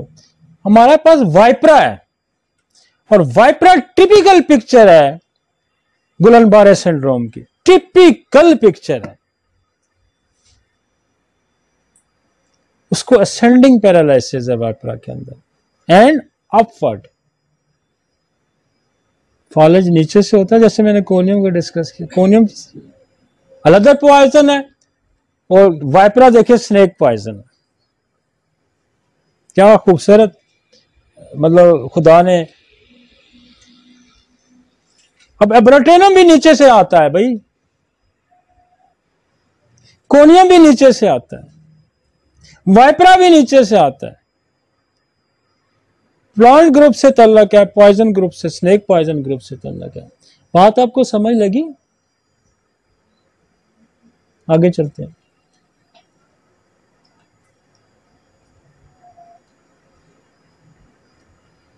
अब देखें ये लेफ्ट साइड पे हमारा वो पड़ा हुआ है न्यूरॉन, देखा है आपने? वो सेल बॉडी है नीचे दरमियान में, और ये जो पिंक कलर की है ना, ये उसके ऊपर जो है ना वो मेरी माइलिन शीट है। ये 3 डब्बे जो सेंटर में बने हुए हैं, ठीक है। और उससे मिलता जुलता ये इधर देखें एक पैथोजेन है, ये राइट साइड पे, ये राइट साइड पे देखा है, ये पैथोजेन है। इसके देखे ना वो सीधे अंडर डॉट्स हैं, ये सारा ये मिलते जुलते हैं दोनों। अब ये फॉरेन बॉडी है और हमारा वो सेल का स्ट्रक्चर है। वो अब बड़ी करें बड़ी करें, मजा आया इसको देखें ना, ये वो ये है, ये उससे मिलता जुलता है। ऊपर करें जरा इसको, थोड़ा सा खोलें।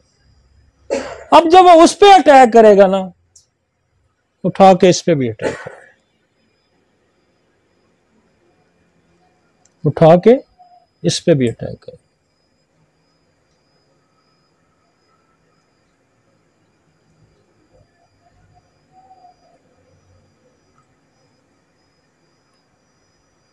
अब ये जो सेंटर वाला देखे ना, एक ये लेग होगी, एक वो लेग होगी, और इसका अब अटैक शुरू हो गया, तो इससे वो स्माइलन शीट को तबाह करेगा और पेरिफेरल नर्वस सिस्टम पैरालाइज करेगा। दिखाने का मकसद ये है कि आपको बार बार मुख्तलिफ एंगल से आप देखें कि होता क्या अंदर, लेकिन आपके पास प्रेजेंटेशन कैसे होगी? आपके पास प्रेजेंटेशन ये होगी कि हाँ, आपके पास प्रेजेंटेशन ये होगी। अब ये डैमेज कर दिया ना उसने अटैक करके, वो पहले डब्बे पूरे सॉलिड थे, अब उसने उड़ा के रख दिए, अटैक करके सेल को मार दिया, खा गया सेल को।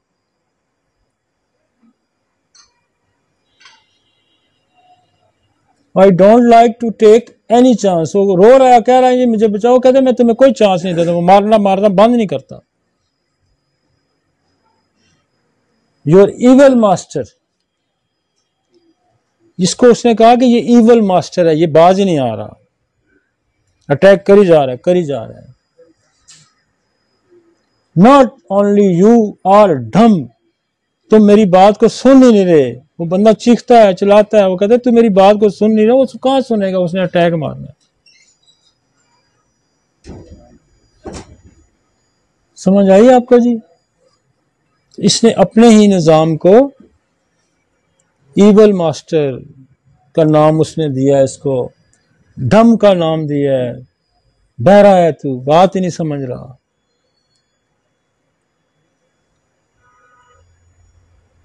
चलें जी आगे, आगे चलें जी। वेरियस पैटर्न है, वो नीचे से बीमारी ऊपर जा रही है। पर जो मैंने आपको समझाया कि ये मुख्तलिफ उन्होंने तस्वीरें दी हुई हैं, स्टार नीचे फिर फैलते फैलते ऊपर चला जाएगा, देखें ना।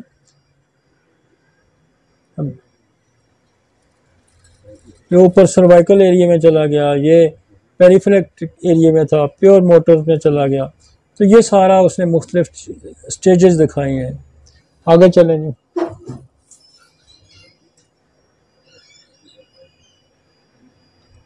अब आपको थोड़ी सी और बड़ी उसने शीट दिखाई है।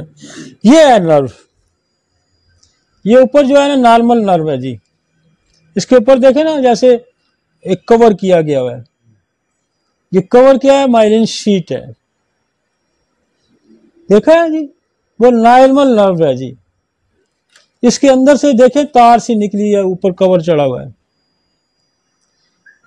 अब जब ये अटैक होगा तो क्या ये तोड़ फोड़ के रख दिया इसने, एंटीबॉडी ने मार मार के स्ट्राइक करके ना ये फाड़ दिया इसने, डैमेज कर दिया, और नीचे से नर्व वो पीछे देखें एक्सपोज हो रही है। ये दोनों में यही पैटर्न चलेगा, ये ध्यान में रखें कि अंदर मैकेनिज्म यही होगा, उसमें एमएस में भी और गुलन-बारे सिंड्रोम में भी ये डैमेज होती है नर्व्स। ठीक है जी, आगे चलें जी।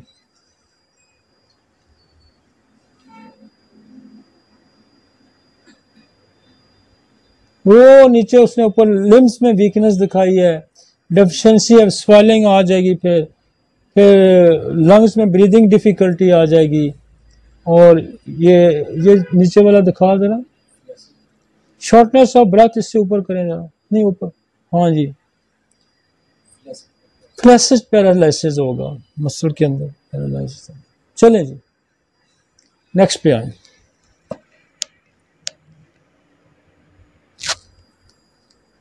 ये जो ब्रीदिंग डिफिकल्टी बता रहा है कैसे होती है, वेंटिलेटर लग गया है, ठीक हो गया जी। तो वेंटिलेटर सपोर्ट भी इसको बहुत दफ़ा लग जाती है। आगे चलें जी।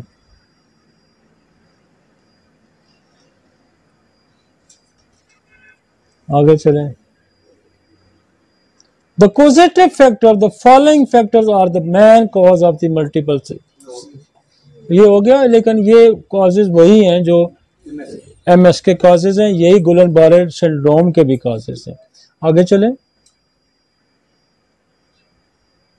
इसको चेंज कर देना थोड़ा सा, जहां कॉजेटिव फैक्टर ऑफ जीबीएस, जहां मल्टीपल स्क्लेरोसिस लिखे ना, इसको चेंज कर, बाद में कर देना, आराम से करो, अगर अभी हो सकता है तो ठीक है, दोबारा।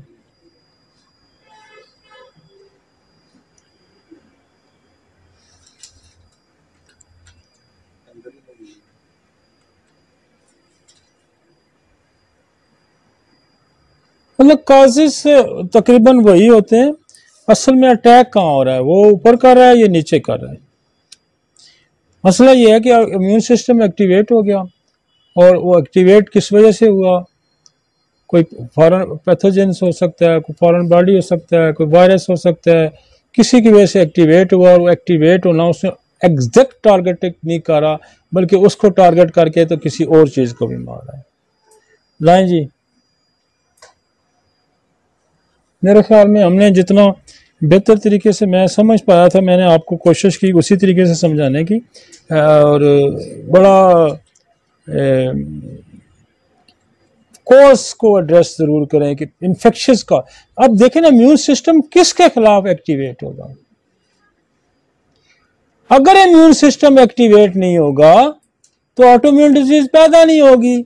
जिसके खिलाफ एक्टिवेट हुआ फिर उसने उसको भी मारा और फिर अपने बंदों को भी मारा, अपने सेल को भी डिस्ट्रॉय करना शुरू कर दिया। ट्रीटमेंट क्या है जी, कार्सिनोसन है, ट्यूबर है, जर्सीम है, इग्नीशियम है, कोलियम है, काली कार्ब है। अब ये देखें, paraplegia of the lower extended, तो अब कोनियम में बड़ा आप बोरक पढ़ें तो उसमें लिखा हुआ ये असेंडिंग पैरालाइज है, नीचे का पैरालाइज।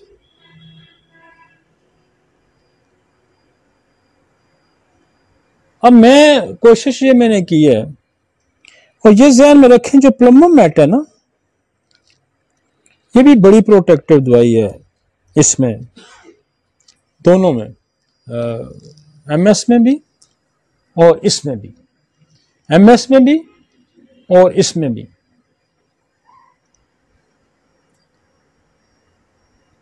अब वाइपरा का देखें, बड़ा खूबसूरत वाइपरा है कि इसके अंदर भी paraplegia of lower extremity extending to upward, यही गुलन-बारे सिंड्रोम है। टिपिकल पिक्चर है गुलन-बारे सिंड्रोम की वाइपरा।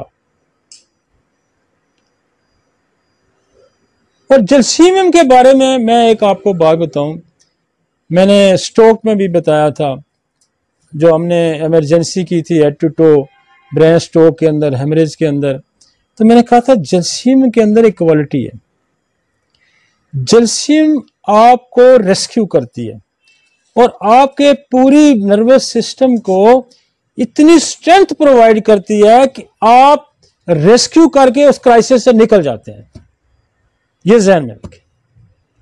दो उसकी फिलोसफी है जलसीमियम की, उसकी फिलोसफी ये है कि आप पूरी विटेलिटी को इनहांस कराती है, आपकी पूरी वाइटल फोर्स को इनहांस कराती है और आप जोर लगाती है बॉडी का, नर्वस सिस्टम का, ब्रेन का, वाइटल फोर्स का, उस क्राइसिस से निकाल फेंकती है।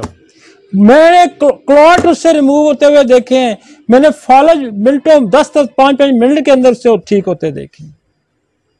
तो वो क्वालिटी रखती है जलसीमियम कि वो आपको क्राइसिस से फौरन निकालती है, वो इतनी स्ट्रेंथ पैदा कर देती है। हालांकि उसके अंदर ये बात लिखी नहीं है ये क्लॉट को डिसॉल्व करने की रखती है, मतलब उसकी पैथोफिजियोलॉजी में ये नहीं लिखी, लेकिन क्लिनिकल प्रूविंग में मैंने देखा जब हमें जलसीमियम दी है तो उसने क्या किया, उसने इतना अनाउंस किया नर्वस सिस्टम को, जोर लगा के उसने क्लॉट वहां से रिमूव कर दिया, वो बंदा उठ के बैठ गया। देखें स्ट्रोक की वह वजह है, ब्रेन में अंदर क्लॉट हो गया या हेमरेज हो गया तो स्ट्रोक हो जाता है ना, तो हेमरेज भी रिमूव करेगा। बॉडी के वो छुपे हुए एलिमेंट्स जो वीक हो गए थे, जो दब गए थे, जो कमजोर हो गए थे, जो बॉडी का को डिफेंस नहीं कर पा रहे, वो डिफेंस मैकेनिज्म सारा जलसीमियम ने उठाया, उसकी क्लैरिटी दी और उससे वर्क करवाया। This is the जलसीमियम। तो तमाम वो केसेस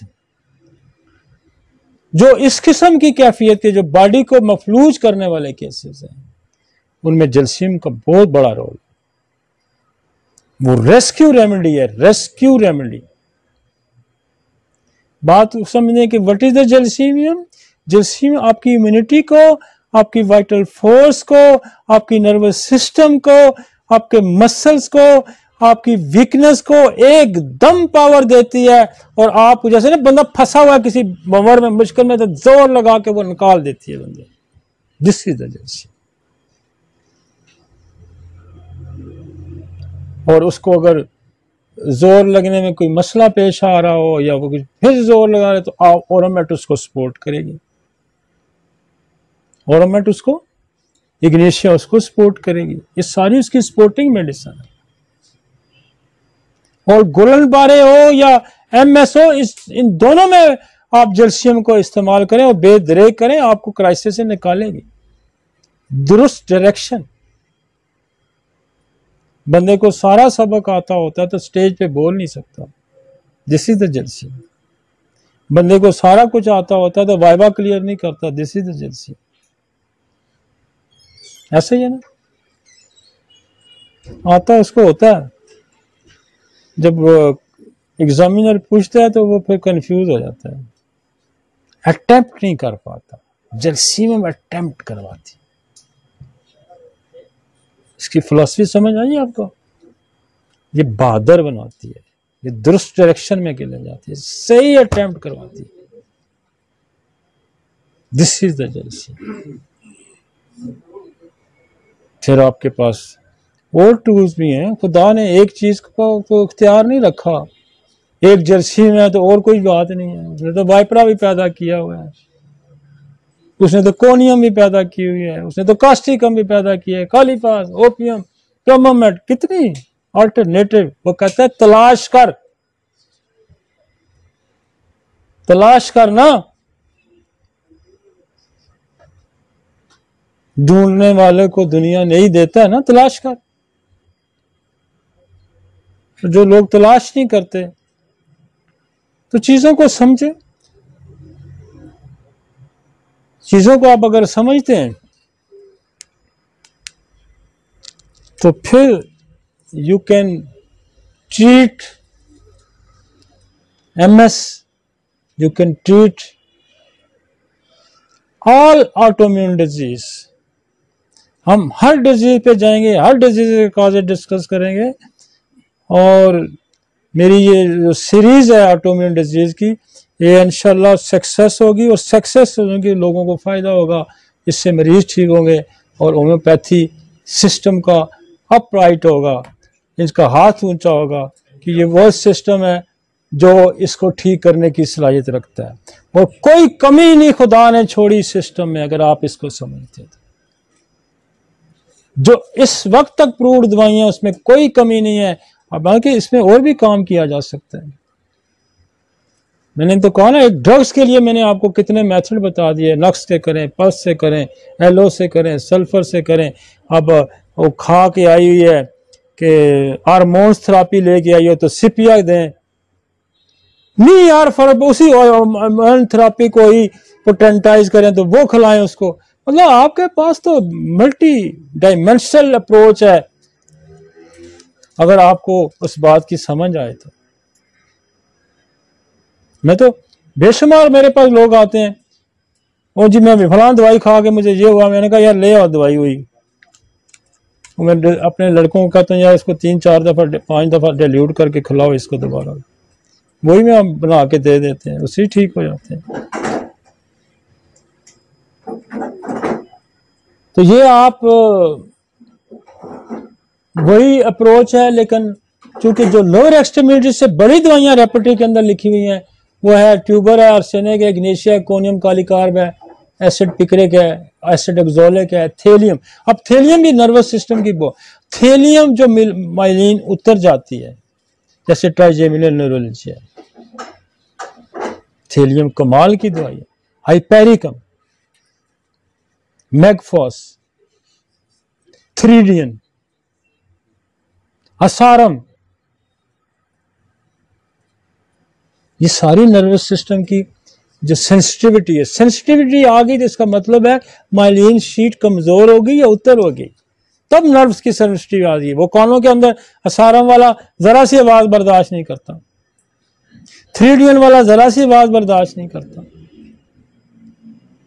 थेलियम वाला electric shock current, cimicifuga electric lock shock current, mag phos electric light shock current, hypericum electric lock, सारे ये नर्व्स एक्सपोज हो जाती हैं तो आपको न्यूरोलजिया हो जाता है, नर्वस पेन शुरू हो जाते हैं। आगे है कुछ?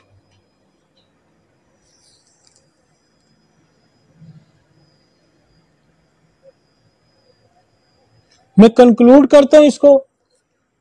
2 सिस्टम आज हमने 2 डिजीजेस को पढ़ा, MS को पढ़ा और गुलन बैले को पढ़ा, और दोनों को हमने आपस में डिफरेंशिएट किया।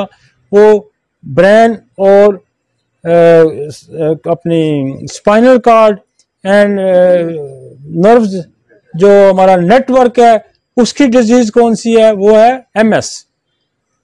MS क्यों होगा?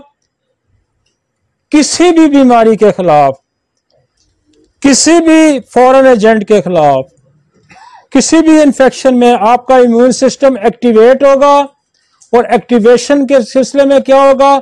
दुश्मन पे हमलावर होगा, फॉरेन बॉडी के खिलाफ, पैथोजेंस के खिलाफ हमलावर होगा, तो साथ ही उससे मिलते जुलते अपने सेल को डैमेज करेगा।